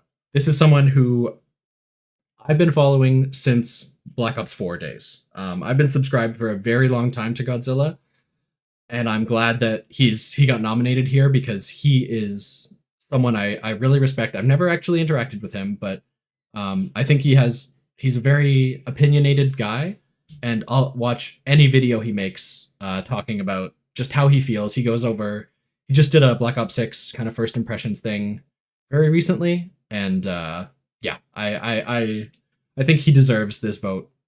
He has for a long time, so I'm sticking with Godzilla. 3D artist. Again, a lot of good options here. I've seen some good stuff very recently from, I don't know how to pronounce that, but OYE1. Hibbs, obviously a mainstay. Rizzo, I think.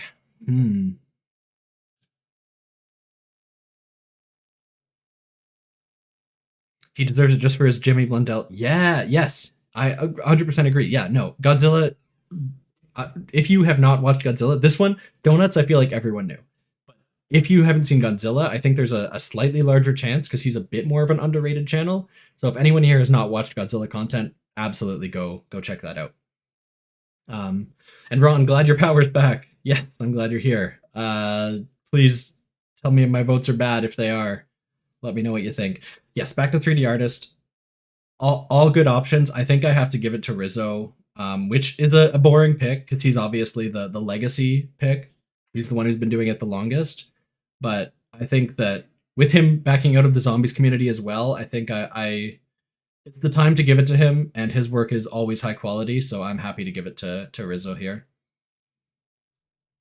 2D artist of the year. You know what? I don't think I know as much as I would like about some of these people, so I would like to just quickly browse through their media tab right now, and just see. I hope none of them do not safe for work stuff. Let me open it in a separate window first. Oh. Elon, I'm not going to buy Twitter Premium. I don't care how much you put it on sale for. It's just not going to happen. Okay. So we're looking for taco.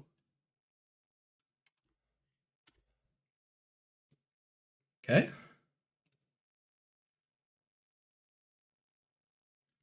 Let's see. We're just going to basically scroll through the media tab to see. I would have no idea which person to vote for best reviewer. Yeah, I think I have my pick in mind for best reviewer, but we will have that discussion when we get there. Also, don't choose. I'm not going to choose Abracadabra. Don't worry. That pick is insta locked. Absolutely. Ooh, a lot of Helldiver stuff from Taco. Cool, cool, cool. How often are these posts happening? Okay, okay. Just trying to get a sense of the pick. I do like the style. What's this all about? Arcane? Classic? Okay. Oh, check out their animation. Do you have a link to that? What's the best? Oh, it's the video for 1 minute. Let me get to it. Have I scrolled past it? I feel like I've been looking for videos. Left side, you passed it. Okay. Restart. Left side. Aha. Gotcha.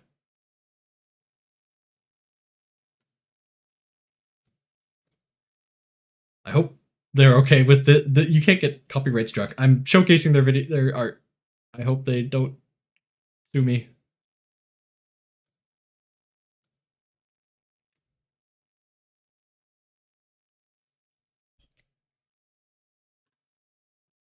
That might be copyrighted music. Give me a second.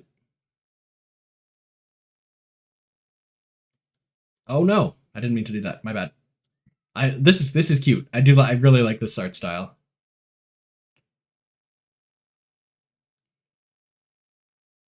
Oh, okay. You're right. This is a good call. Thank you for telling me to watch this. This absolutely gives me a sense of what I'm voting for. This is very cool. Very cute.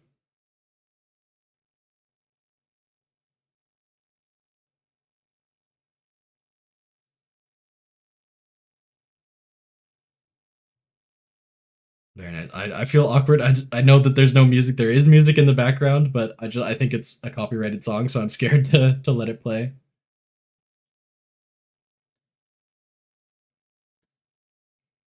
The ray gun. It's like Smeagol and Deagle fighting over the ring.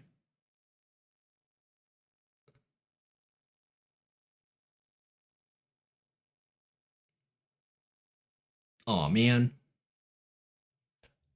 Nice. Yeah, that's very cute. Okay. Yes, that was a good sample. Okay.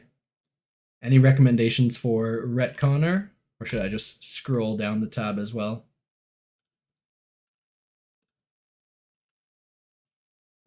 Ooh.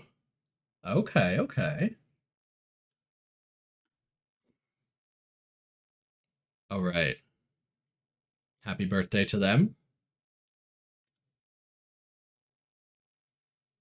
I like the style. Very bold art, very line art, yeah. There's Misty. Cute. Okay. And then they drew Peter Stormare hyper realistically. JK, I'm just kidding. Okay. Cool. Yeah, very nice. Okay. Real quick, let's get through. Let's check out everyone else. Nope, that didn't work.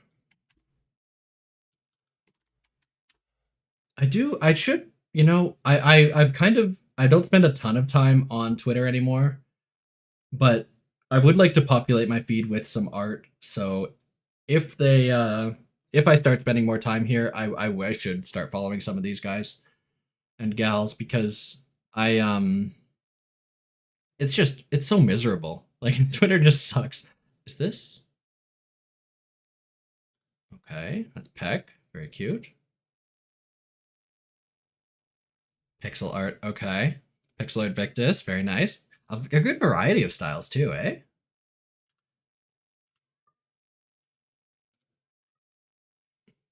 Very nice. And these are all, yeah, these are fairly recent. Okay. Yeah. Nice.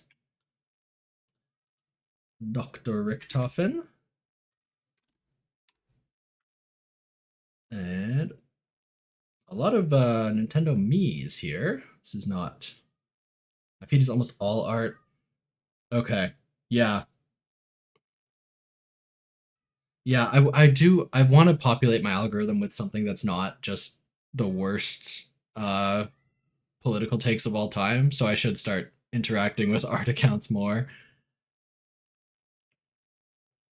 Okay, so good to know for Madame Mindscape.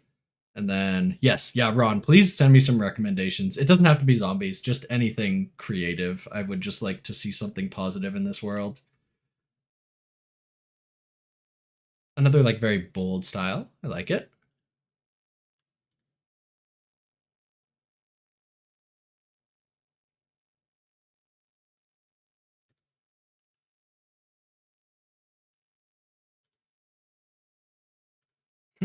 Okay, a couple different styles. And then there's also Catboy Joe Biden. Very cool. Okay.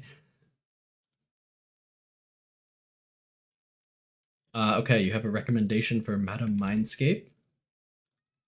I am eagerly awaiting.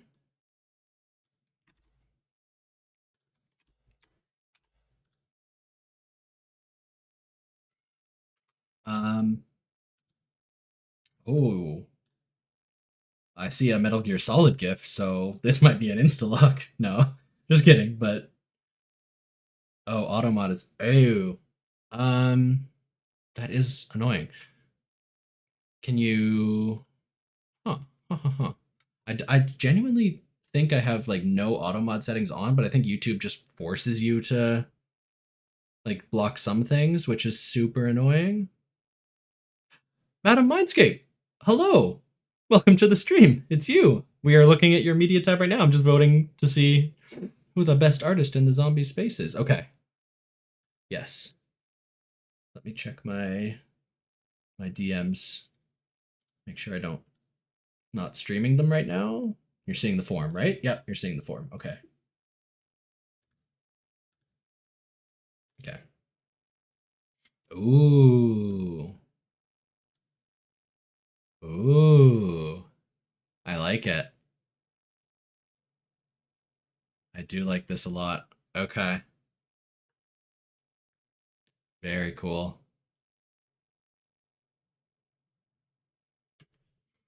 I'm just taking it in. Okay, let me think. I didn't leave all those tabs open, but... So yeah, this is...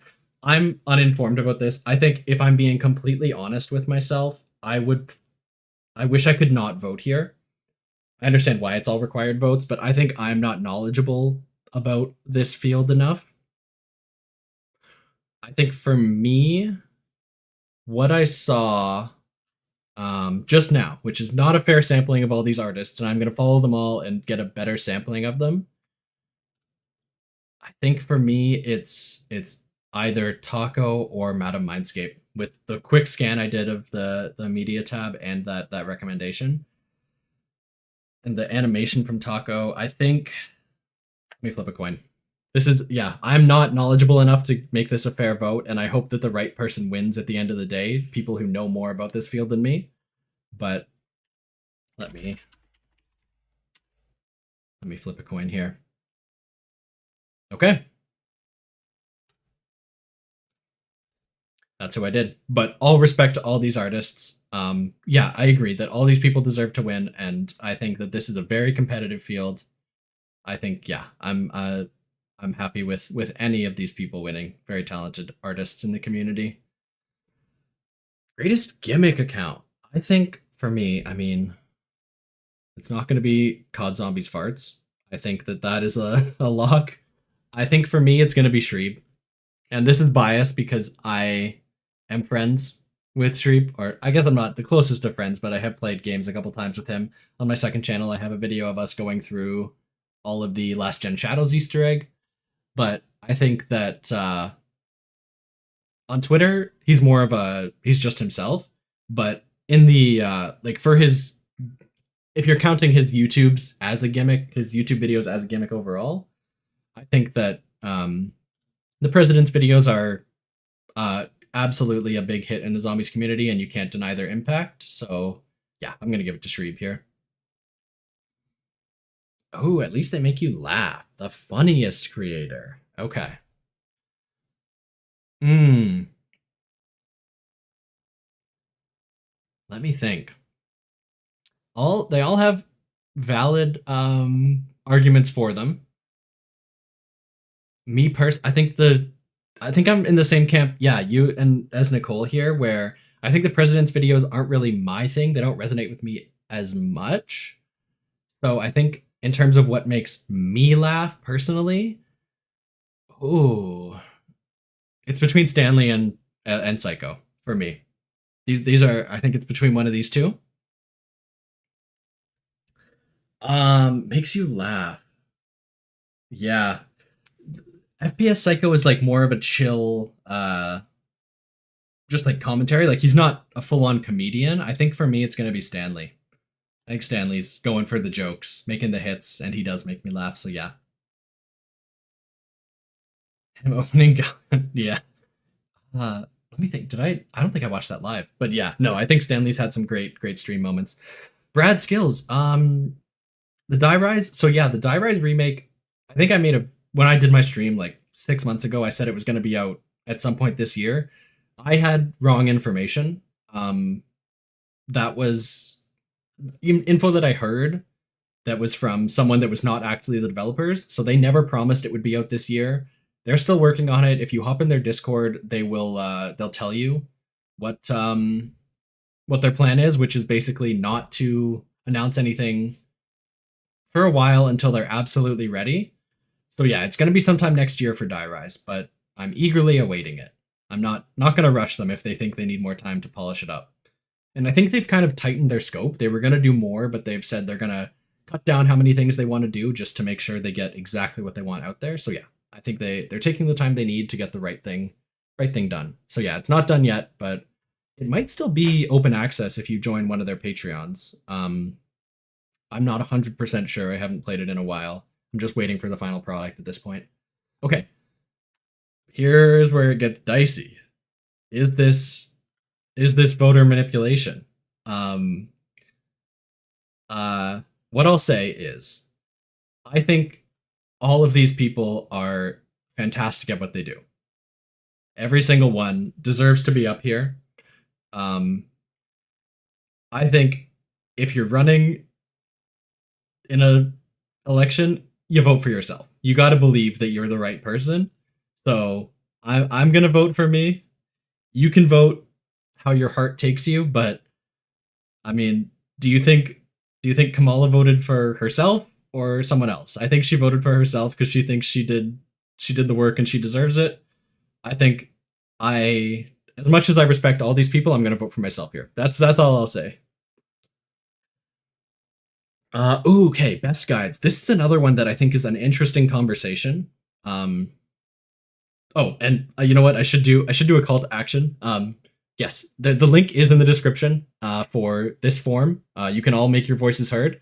So you don't just have to vote for this category, vote for all the categories. But yes, if anyone has not voted yet, jump on here and make your voice heard. Even if it's not for me, I would like it if it was for me. But if it's not for me, then that's the right person to pick. So whatever your heart decides, go for it. Okay, best guides. I think that if I wanted to give it to a legacy creator, someone who deserves it on the merit of what they've done in the past, I think this is a Glitch pick. I think that his Black Ops 4 guides are the undisputed best Black Ops 4 guides of all time. I will only watch those forever and ever. But I think if I'm looking at 2024 specifically, I'm going to pick Zone X, who is, I don't know if it's a new creator, but it's a new creator to me. And the little tiny short like Dark Ops calling card guides for Black Ops 6 have been absolutely a lifesaver. I think they're a lot like I was complimenting Ace of Spades earlier. I think he's not in chat anymore, but yeah, I think that in the same vein, these are very to the point. They're all like, 45 seconds long, but they tell you exactly what you need to do to get those calling cards. So I think as a Black Ops 4 as a Black Ops 6 guide maker in 2024, it's going to be Zone X. Glitch obviously deserves all the flowers, and if they win, I'm not angry about that. But yeah, this is going to be my pick. Zombies and Chill best commentary. This, I think, for me is an easy pick. I'm going to go with FPS Psycho. I think I'll watch a Renzari video. I'll watch a Lego Unlocked video. I'll watch a Roman video. Yeah, I'll watch a video from any of these people, but FPS Psycho, I think, if I just want to put on a video in the background and just vibe watching someone play anything, it's gotta be them. So yeah, I'm gonna go with that. What are my opinions on Classified? My opinions on Classified are complicated. I think that it's the least ambitious Black Ops 4 map, which is a little disappointing to me. It only adds like the 2 new areas, but I think it does very well. If you want to use it kind of as the Liberty Falls of Black Ops 4 to kind of get yourself acclimatized to the Black Ops 4 systems in a familiar environment, it's definitely a great way to do it. I mean, it's an easy thing to say, but it is true that like the Easter egg is silly. 150 is too high. It should have been 115. But I'd never loved 5 when it first came out, and Classified redeemed a lot of it in my eyes. So I think it's definitely, it deserves some flowers that maybe it's not my favorite Black Ops 4 map, but when I think about it more and put it into words, I think it did a lot that I'm not giving it credit for. So yeah, it's not my favorite, but I think that no Black Ops 4 map is bad. Yeah, no, I completely agree. I do wish the Pentagon Thief was there, so I don't know if I can say it's a better experience than 5, but it is it does so many things right that it overall feels like a better package. Even if I do think it could have had that little touch of personality of having those unique dog rounds, quote unquote dog rounds. Okay, best storyline creator. I mean, this is Milo's award to lose, but I do think that when it comes to, again, we're talking about 2024, I think that we're in the world of the Dark Ether storyline, and Milo is very much of the Ether storyline. So I think that if we're looking at the Zombies Community Awards in 2024, I think I'm going to give it to Carborium, who has focused a lot on Cold War, Vanguard, and Black Ops 6 now lore. And I think that if you're looking to get into the Black Ops 6 story and getting background on Vanguard and whatever you might have missed over there, I think this is where you're going to be looking. You're going to be looking to someone who's doing Dark Ether stuff. So I'm going to give it to this. Yeah. Thurnist, thank you. I really appreciate that. If I am, then please vote. Not to say that everyone shouldn't vote, but if you were going to vote for me, I highly recommend you vote. Best challenge run creator. Ooh, this is a tough category. Nicole obviously is in chat, but even aside from that, genuinely, yeah, definitely a good competitor. Freckleston is almost exclusively speed runs, which are not really my thing. Can we vote multiple times? No, I cannot encourage you to do that. As much as I would love to tell you to stuff the ballot, I think with the creator of the awards here, it would be bad form to tell you to cheat and let me win with bots. But yeah, no, just submit the one vote. As much as I would love it, but no, that's not the integrity. I want to win fair and square. Yeah, Freckleston. So obviously speedruns are impressive. They're just not really my personal thing to watch. I'm trying to think. If I'm trying to think of what I've watched the most of, I think it will be Russian. I think that that's just fair. I'm trying to think. I'm just going off of my personal, and maybe this is a speaking to the amount of content that I've watched recently, where I have been mostly grinding the game and not watching a ton of recent content. So this is more based on over the summer and things like that. But I think my vote here is gonna go to Russian. Yeah, I know. I'm watching the videos. I think it's a toss up. Again, this is a very tight category. It's tough. It's very tough. Do I do it? Do I do it? Do I do it? It's so tough. Okay. You know what? I'm going to go over my answers in the end. I'm going to see if I need to make any changes. Okay. Best video of an unscripted nature. Let's see. Okay. I didn't actually see. I know that Dalek did a video. Oh, this is Terminus. I watched Dalek's video on Shadows of Evil, not that. But yeah, okay. So I didn't watch that one. FPS Psycho, obviously, he's gotten some votes earlier. Good stuff. Freckleston again. I mean, the speed run is impressive, but it's just it doesn't resonate with me personally, which is not a knock against anyone. Tim Hansen, yes, classic. Doing everything and doing every weapon or doing every map. Those are his very classic style of videos, and I'm glad he's playing Black Ops 6 and getting that kind of content back out there with the new game after leaving in Cold War and Vanguard era. And can you beat every Black Ops 4 gauntlet in under 10 hours? This was a great video just because I love Black Ops 4, so I don't know if this is fair. Oh, I think I gotta do it though. Yeah, this is a great video from Renzaru, and I think that the Black Ops 4 gauntlets lend themselves to this kind of challenge in a very interesting way. I think there's a lot to mine from that, and I think that the content is there, so I think that, yeah, it's going to be that, Black Ops 4 gauntlets for me. Best scripted video. Shout out to Stanley getting 2 votes, or 2 nominations in this category.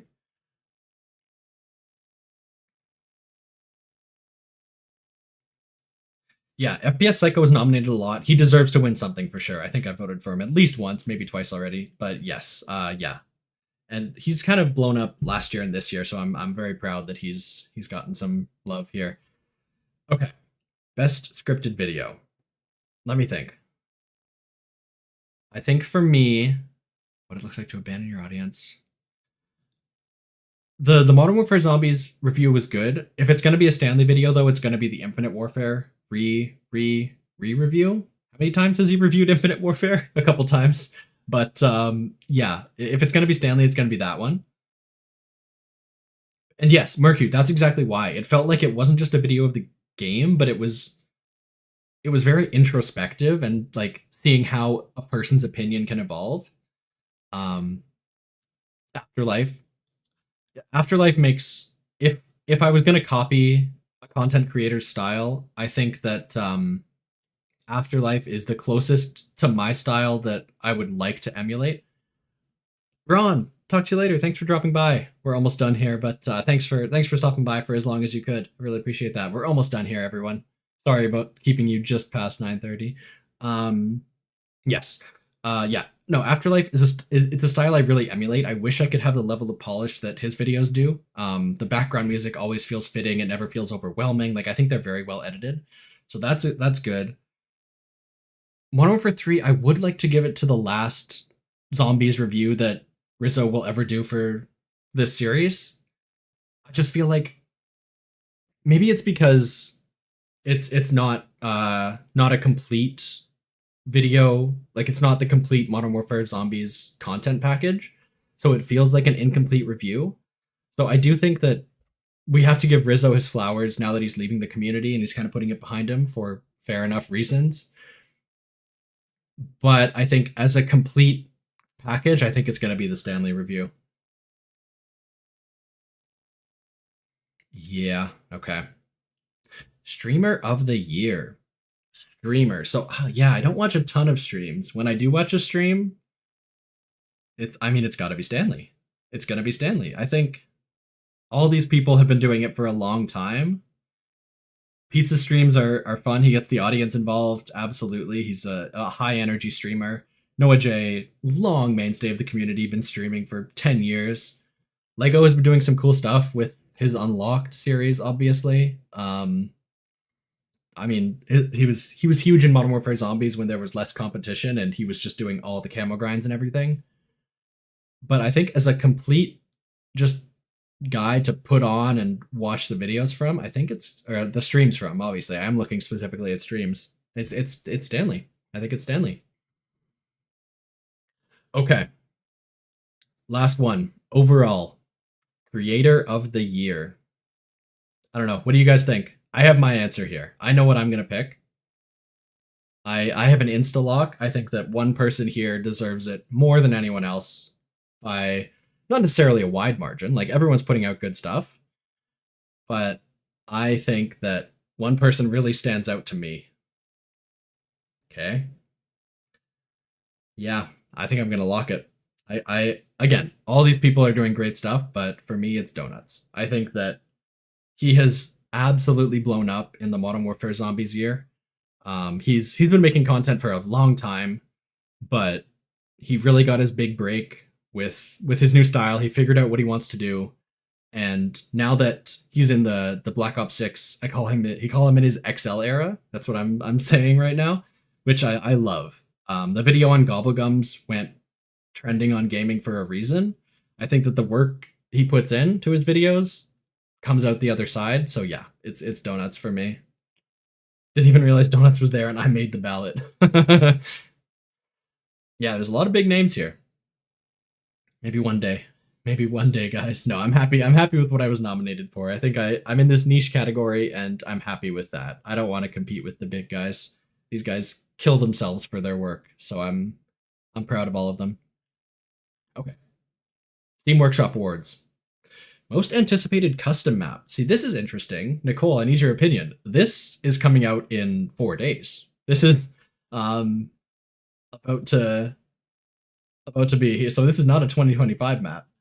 So I don't know if it's fair to vote for that. Sorry, let me just check something.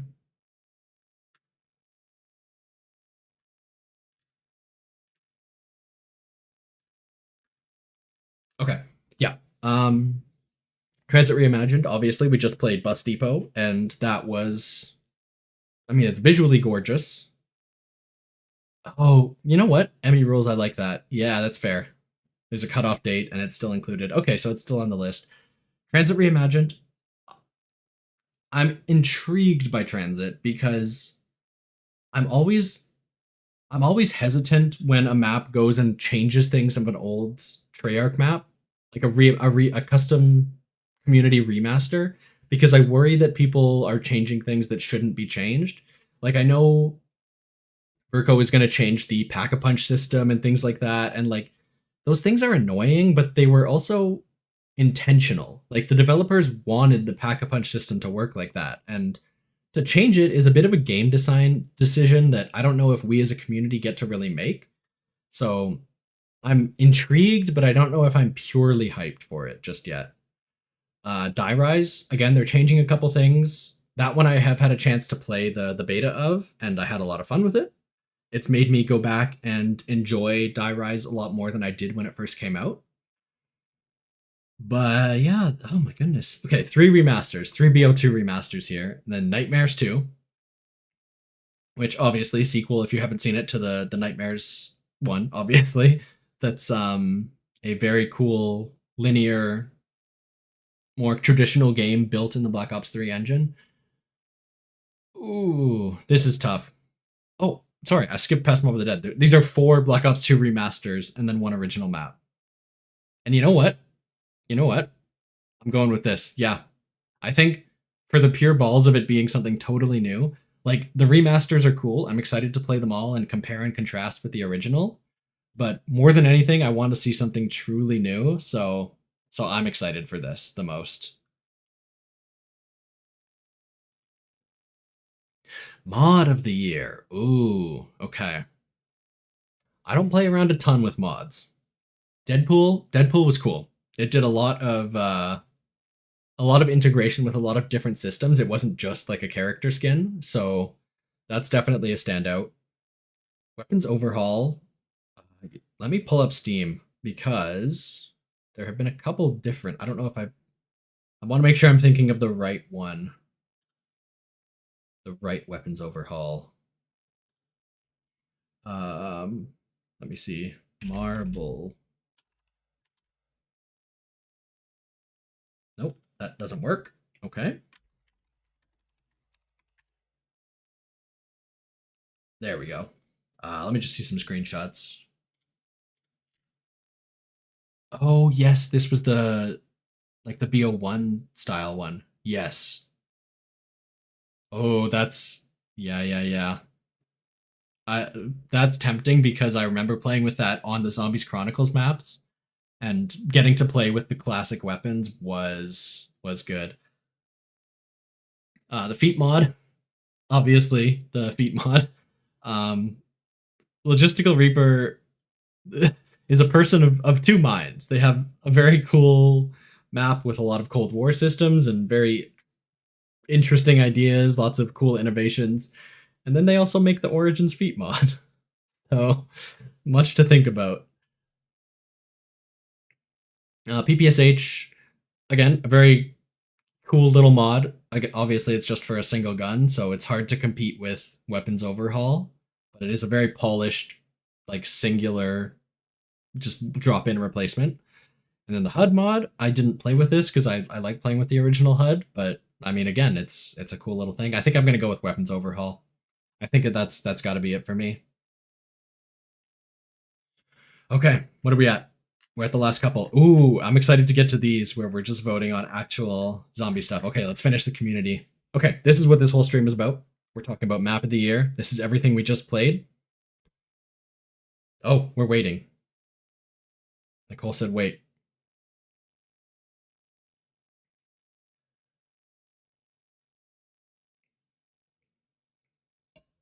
What are we waiting for? Nightmare 2 was canceled? Oh my god.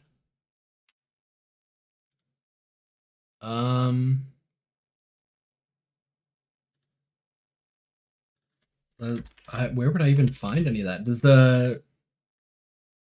Zeroy have a Twitter? Nightmares 2, Black Ops 3. I mean, I guess that has to change my vote if it doesn't exist anymore.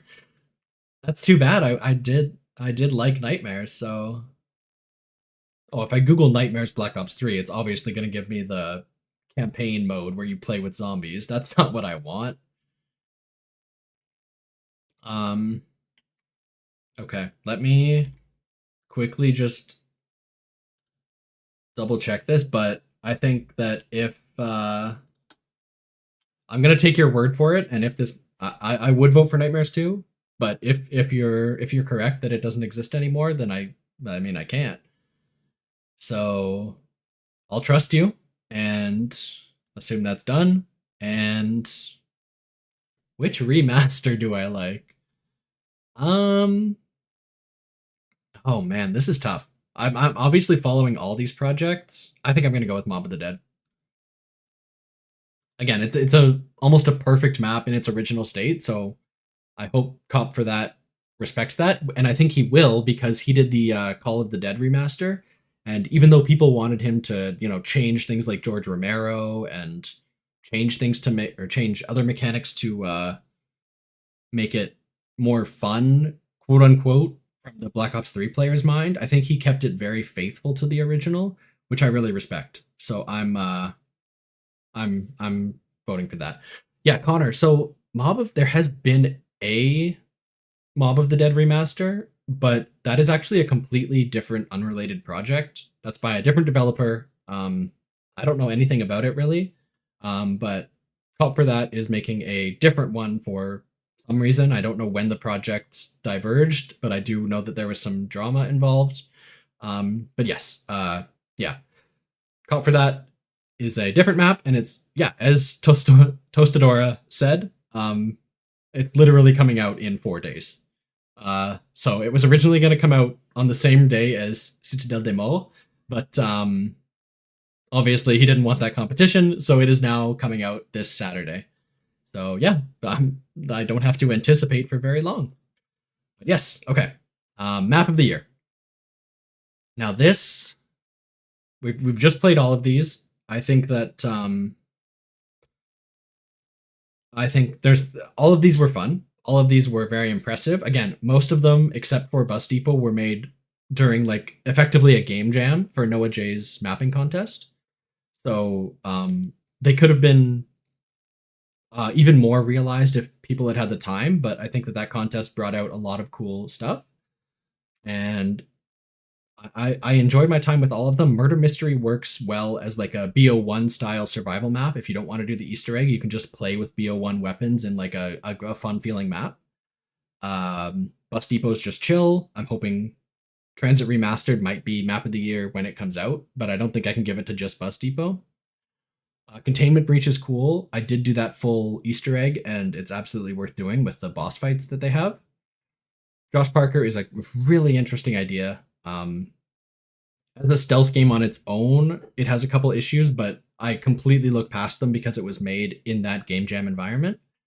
But not just because Nicole is here, but genuinely, I am going to give it to Encrypted because it feels the most like a map you can really dig into, and there's so much to do. So yeah, that's the map out of the 5 today that I played. This is the one I'm going to go back right away and dive into and try and do the full Easter egg, learn some more codes, learn all the perk codes. Like, I just know that there's going to be a ton of stuff I want to go back and do. So yeah, 100% Encrypted on that. Mod Creator of the Year. I think this is just kind of a function of what you choose up here. So it's almost not fair, but let me think. Like there's mappers and then there's mod creators. Like Verco, he made like I think the only product from him this year was Bus Depot Survival, right? Like not that that's a bad thing, but I think that yeah, as an overall encompassing kind of just community award for the best person on the workshop. Yeah, no, I see what you mean totally. Just best workshop content. You know, between putting out maps and putting out silly things like the feet mod, I'm gonna give it to Logistical. Hibbs, I think a close second, but I'm gonna give it to Logistical because of the range. The range is impressive.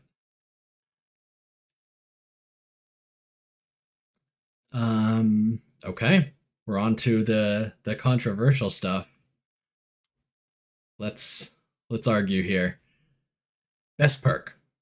You know, okay. I don't know if anyone here follows Stanley on Twitter. Stanley557. Noted Voyage of Despair enjoyer. Derogatory tone.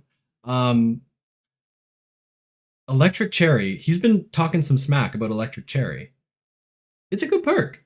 It's a great perk for the map that it's on. It's on Mob of the Dead. You have the Blundergat. You have the tight hallways.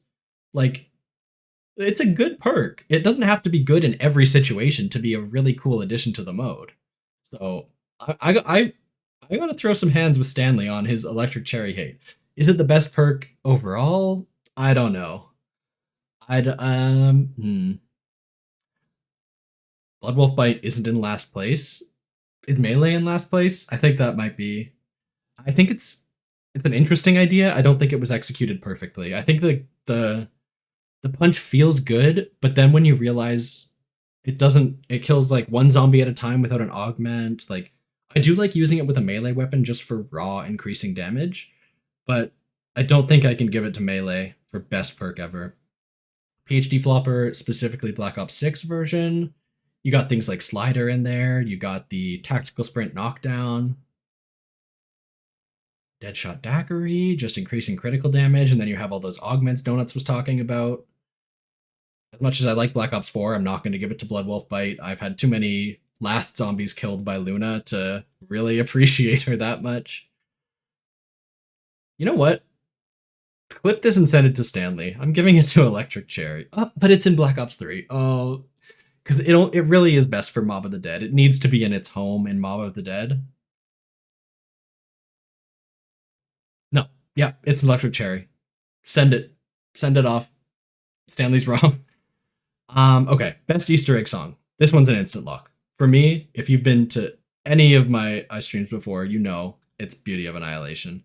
The new songs have been great. Both Terminus and Liberty Falls they're great songs, and I'm glad we're focusing back. There's been a lot of marketing around Kevin Sherwood coming back, so I'm glad about that. It's got to be Beauty of Annihilation. Just absolute greatest of all time. No competition. Nothing has ever been better since then. Yeah, it's undeniable for me. Best boss fight. Best boss fight, eh? You got the first one ever. You got the worm that there's like 3 of. You got Legion. Legion is an interesting challenge, but I think it's too hard with the time limit for me to vote for. I just struggle with it too much, which is because I'm bad, but I can't vote for it personally. Terminus is good. Probably the best Treyarch boss fight, but I think it's got to be Mephistopheles for best boss fight ever, which is what everyone's going to vote for. I think this is probably going to clean sweep, and so it's a boring answer, but it deserves it. It's that good. Absolutely. Where's 100 kills in the crazy place? Where's what is it? Throwing all your equipment on Ascension, throwing down a Gersh and shooting your thunder gun? Where's that as a boss fight? Yeah. Yeah, you know what? That's a good call. I think Valentina is the best Cold War boss fight. I would put that. If I was doing the nominations, I absolutely would put that over Legion. But I think I still would. It would not change my vote. I think Mephistopheles is greatest of all time, no doubt. Best main quest? Now this is tough. It's not Shadows of Evil. Shadows of Evil is great, but things like the last step being co-op, and I feel like the boss fight itself is finicky. Like if you don't have raindrops or fatal contraption and you can't spawn a death machine, it feels so much worse. Doing it with the death machine is just a totally different experience, so it feels kind of unbalanced in that way. As an overall quest, I don't think you can give it to Terminus. It was fun and the best kind of modern zombies quest we got, but it's not the best of all time. So it's between 1, 2, 3. DE is absolutely classic. It's got the nostalgia and it's got a pretty solid flow of steps. Ancient Evil. I would say Ancient Evil is the maybe the best Black Ops 4 quest and maybe second best of all time. But unfortunately, again, it's a boring answer, but I think it's the Origins main quest. I think Ancient Evil is a better map than Origins is. Just full stop. But in terms of a quest, Origins is fully built around the main quest. It is like the whole point of that map. And so everything on that map feels like it's driving you to do that quest and to do everything in that way. So it's not good for just casually grinding rounds, but as an experience of just doing a quest, going through all those steps from Vorkuta, I think it's perfectly crafted to give a good experience there, to the expense of other experiences, to the expense of more casual experiences. But if it does one thing right, it is that quest. So even though everyone's going to pick it, I'm also going to pick it. I'm not going to argue with the consensus. That said, best map of all time. As I said, it's not going to be Origins. Let's see. Let's try and eliminate these from bottom up. Not going to be Origins. Spaceland is really good. Obviously, undeniably best IW Zombies map, but I don't think it competes with things like Ancient Evil, and I don't think it competes there. DE is too easy. It's not the best map of all time. It leans too heavily on the recent Origins. It's not it doesn't remix things enough to be a great experience on its own. It's a great map, but it's not fundamentally like a good map from the ground up. It's reliant on too many different things. Oh yeah, Mercu, you are a Final Reich defender. I think it stays in the running based on what we have now. Shadows of Evil, I think I eliminate next because again, it's a fantastic map with an absolutely perfect atmosphere. but as a map, it's pretty simple. You just have 3 very symmetrical branches, and a simple map isn't bad, but I do think that you need to be a bit more ambitious if you really it perfects a lot of things, but it doesn't truly innovate in the way I want a zombies to be. So yeah. So we lock those out, we lock those out. Mauer's the best Cold War map again. Like same way Infinite Warfare. This is the best Infinite Warfare map. This is the best Cold War map, but that's not a high bar to clear. It's not a bad game, but it's not my favorite, so I think I eliminate Mauer. Yeah. I think I have my answer. Mercu, I'd love for it to be Final Reich. I think it's a great map. This might be top 2 or 3 on this list for me, but top 1 is Ancient Evil. I think my best map of all time. I think this lines up with my preconceived biases. If I had every single map in the entire game in front of me, or all of the games, I'd probably pick Dead of the Night. But if I couldn't pick that, I would probably pick Ancient Evil. Yeah, I think that the atmosphere is great, the quest is great, the casual rounds are great, the layout is great, the Pack-a-Punch quest is not too hard, so it can still be casual friendly. I think as an overall package, it's gotta be Ancient Evil for me. Tostadora, you vote for Terminus, eh? Is that a serious answer? Or I mean, it stands up. I don't know how deep I am still in the honeymoon phase, so I don't know if I want to say it's a great map, like not top tier just yet, but it is very good. Only played Ancient Evil for like 5 hours total. Oh my god. You gotta play it. No, I know we were talking about BO4 earlier. It does so many things right. It's a very simple map at its core. So it's you can get the Pack-a-Punch. It's one of the easiest to get Pack-a-Punch in BO4, so it doesn't feel like, the awful quest-based design that really plagued BO4 where casual players couldn't even get started. It's very cinematic. You have like a great intro cutscene, but you also have cool cinematic moments in the gameplay. Like when you unlock the Sentinel artifact, which is the same thing as unlocking power in any other map. There's this whole scene playing out in front of you where you have the Pegasus flying down and lightning bolting a bunch of zombies, and then as you're flying, Perseus will throw a spear at you and knock you out of the sky as you're flying by. Like there are moments during the gameplay that feel so cinematic and make the mode feel.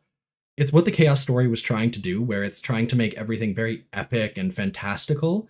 Ancient Evil is the absolute culmination of that. It also works really well with the Black Ops 4 systems. It's a lot more open than something like Blood of the Dead or Classified is, where there's not as many tight hallways. Like there are still those tight bridges and things, but there are open areas, which works well with the BO4 Zombies AI, where they're more aggressive and spawn in more areas. It feels like the map that's almost the most built. That and Tog der Toten, the way they opened that map up. It feels like those maps are the most built for the new engine. And they really take advantage of what that game has to offer that other games didn't, for example. I kind of wish they brightened up the spawn area. That's fair, but I like the contrast where the spawn side is it's cool. It's like a buried ancient Greek town, but in that context, it's still a little drab. So it's like it's okay, but it's not the best. But then when you go through that waterfall and you see the tap area that's like a whole other side of the map, it's like a huge wow moment. It's one of those cinematic things I talked about where it like you can just feel a change. And I think you need that more boring quote unquote starting area to really have that feeling of going into somewhere truly fantastical mid game. So it's a fair thing to say that half of the map isn't as exciting as the other half, but I think that it's worth it for that other half being so good. And I haven't even talked about the wonder weapons on Ancient Evil. Like you have the 4 different things, but you don't have to fully upgrade them all. So if you just do the upgrade on one of them, you can upgrade all the rest. So it's not super punishing for solo players, but for co-op players, you actually have everyone doing their own thing. Like it feels really balanced, a lot more than something like Origins, where you always have to do all the staff upgrades. Yeah, no, Ancient Evil, I'm happy putting that best map of all time. Terminus, I like to play for the Maya and Quest dialogue. Yeah, Yeah. No, I agree with that. I think I tweeted this out as well, but I think I play more Liberty Falls than Terminus, even though I think Terminus is a better map on paper. I do think that Liberty Falls is fun to just like have fun on. Like it's fun to have fun. It's better at that. Yeah. Skylined. Forgotten City. Is that that game where you have to there's that town that's trapped in time and you're going through a loop? Like a time loop and you have to live the same day over and over again? I think that's what I'm talking about. Yes, that's exactly what I'm thinking. Yes, that's a great game. I think I absolutely love that game. And you're right, it is the literal exact same setting as Ancient Evil. It's an underground like Roman town. And yes, it's the exact same setting. Yeah. If you want something totally different than zombies, definitely Skyline. That's a great recommendation. Play The Forgotten City. It's like a 5-hour, 6-hour game, but it really gets your brain working with this time travel puzzle. Yeah. Crazy to come. Yeah, it was originally a Skyrim. I think it's rebuilt from the ground up for the actual release. Like the game that's out now is not built on the Skyrim engine, but originally it was just a Skyrim mod, which is there's a lot of game devs that have come out of modding. Like Skyrim specifically, I know that there was another one, I forget his name, but he made like a whole new island before the DLC, the Dragonborn DLC that actually added an island came out, and Bethesda ended up hiring him because his like solo island was like as high quality as the full DLC. Yeah, no, that's very cool. Connor, is the current zombie storyline? Yes, this was a pretty new revelation, but as of Cold War, it seems like all of every Call of Duty game from now on, all the campaigns, all the multiplayers, all the war zones, and all the zombies are all taking place in one universe, and that universe happens to be the BO1 universe. So, where World at War happened, and then Black Ops 1 happened, and then Black Ops 2 happened with one of the canon endings. I don't like that it's like zombies in the same universe as campaign, because that means there can't ever be like a it's like the Eternals problem in Marvel, where there's that giant god in the sky and all the other movies just don't acknowledge it. It's unfortunate that like they're never going to be able to do something super crazy without it feeling kind of out of place in campaign, but it does help keep things simple, I guess. Yeah. Yeah, Modern Warfare is also in that canon. Yeah, all the games in all the series in all the modes are all a single universe, including Chaos. Yes, after Terminus, including Chaos. Okay, let me scroll back up and see if I'm happy with my answers here. Yes, biggest schooner. Do I switch to Nicole? Do I do it? Is she still here? Can I do this secretly? Okay. No, I'm happy with that. Godzilla, yes, highly recommend. Reviewer, you will vote. Hypnotize, you will vote. You will vote. No, that's I'm happy to be nominated.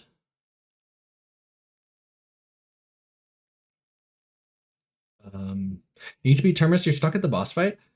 Or you suck at the boss fight.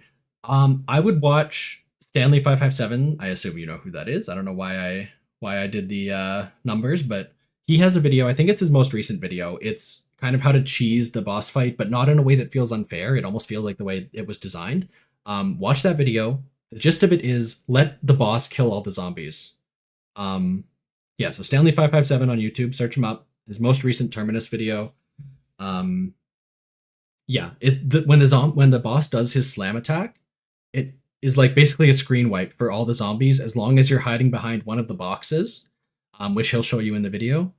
Yeah, do that and just basically don't shoot a single zombie ever. It's just a waste of ammo. Only focus on the boss. That's how I beat it. I didn't beat it for a couple tries. I failed my first like 3 attempts, but that video completely unlocked my brain. So yeah, check that out. The gist of it is, again, yeah, just let the boss kill every single zombie forever. Never touch a zombie yourself. I think I appreciate that. I think that the people who were nominated for Creator of the Year earned their spot more than I did. I think I only put out what, like 4 videos this game, or this year rather. So I'm okay with. I would like to put out more, but I want to keep up the quality that I am comfortable with, and I just can't work faster than that. So I think the people who are there earned it more than I did, but I'm happy you enjoy them. Oh yes, yeah, the screen wipe is weird. Also, another trick that Stanley mentioned in that video was instead of trying to break line of sight, which is kind of what they intended, if you're touching water at all, like if you have 1 foot in the water, you instantly like are safe from the screen wipe. So that's another, if you just literally jump off the side when he's about to screen wipe, you can survive the whole blast. So that's another easy way to survive that. Yeah, I think you're supposed to break line of sight because that's what you were supposed to do in Der Eisendrache, which is was the trick there. But now I don't know if it's intended or not, but that is what people have been doing. It's just going into the water. Yeah, I think I'm happy. We got the Black Ops 4 Gauntlet. Yes. Yeah. Okay. That's it. I'm going to submit my vote. I encourage you all to do the same. I encourage everyone here to check out all the maps in the description. What? Did it work? Oh, it brought me back to this because I submitted and then okay. Perfect. Yes, okay. You know what, Connor? I think you actually can. I think it's technically possible if you do enough damage, it will stun him, but it's so much that you need like 4 people all shooting at the same time. So it's easier to just let him do it and just avoid it. I think like I have seen people do it. It is possible, but you do need co-op partners to all be like super focused on him, and there's no like clear indicator of how much damage you have to do. So I would just break line of sight.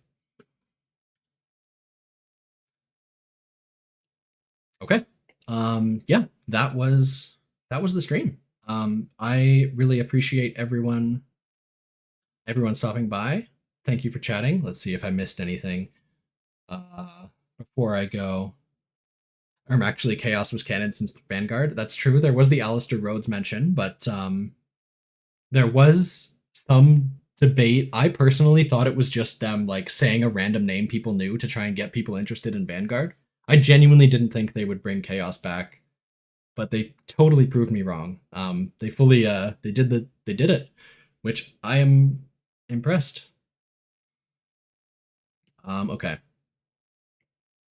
Yeah, even in Modern Warfare Modern Warfare Zombies, the Echo Entity and the Worm, and even some of the story bosses, like the Disciple that spawned multiple other enemies to kill, as long as you didn't have a tier 3 gun that melted him, like they're all super engaging boss fights. And I think that moving in that direction, I'm super excited to see what they do the rest of the Black Ops 6 season with bosses, because they've been doing some really cool stuff. They've been getting to kind of make the very complicated, more leaning towards Destiny style bosses that they've wanted to for a long time, and I hope they go all the way in that direction.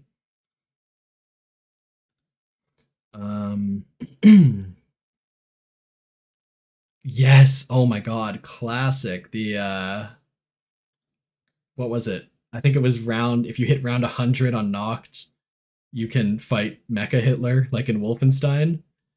And now we're pretty much there. We're almost there in real life. So it is, yeah, it's super cool. I'm excited to see them go crazy with both Easter eggs and combat encounters. Even if it's not big giant bosses, elder gods, I want to see like cool, crazy, complicated, like Destiny raid style combat encounters in the game as Easter egg steps. I'm super excited.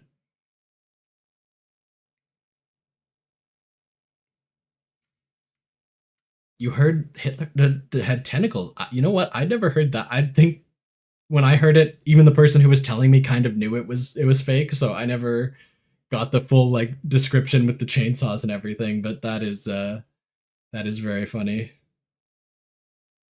Oh, actually, before we go, see if anyone here pings one of these. I will donate a couple memberships. Congratulations to Andrew, Joshua, Snakeberg, Mia, and Sam. Oh, Samantha Maxis of Sam Trial fame got a membership. Congratulations. Very cool. Okay. Yeah, no, I do wish I could pick who got those, or closer to Twitch where you could actually give it to the people who's here. YouTube is really stupid, but if you're here, congratulations. If not, congratulations as well. So I do not have a Twitch. Yeah, this is where I stream. I just feel like my audience is here, and I didn't want to set up a whole other website. But yeah, this is me. You found me. This is where I am. I'm so sad that yeah, absolutely. I think that they had an opportunity to go like very cartoony with the zombie story, but for the first like 3-ish games, they kept it very subtle, which I absolutely love, like the Derice style of like secret base, but you don't really know what's going on. You kind of feel something's going on in the background. I absolutely think that made zombies super unique back in the day when there was a lot of like more traditional zombie stuff. So you wouldn't call Moon subtle, but even still, like no one fully understood what was going on back then. Like if you listen to all the radios, you kind of get like, obviously it's bombastic that you're on the moon, but you don't know what's happening in the story. So, I mean, at least I didn't back when I was like 12. Maybe I was just dumb. Okay. No, I should I've gone on way too late, but I should hop off, but I really appreciate everyone for stopping by. Thank you guys for chatting. Thank everyone for stopping by and watching me play these maps and die like 10 times in the course of 5 minutes that one time. All right, yeah. Awesome. Yeah. So again, vote, check out all the custom maps in the description. They're all very fun. Check out the forum. Have a great night. Thank you so much, guys. Talk to you later.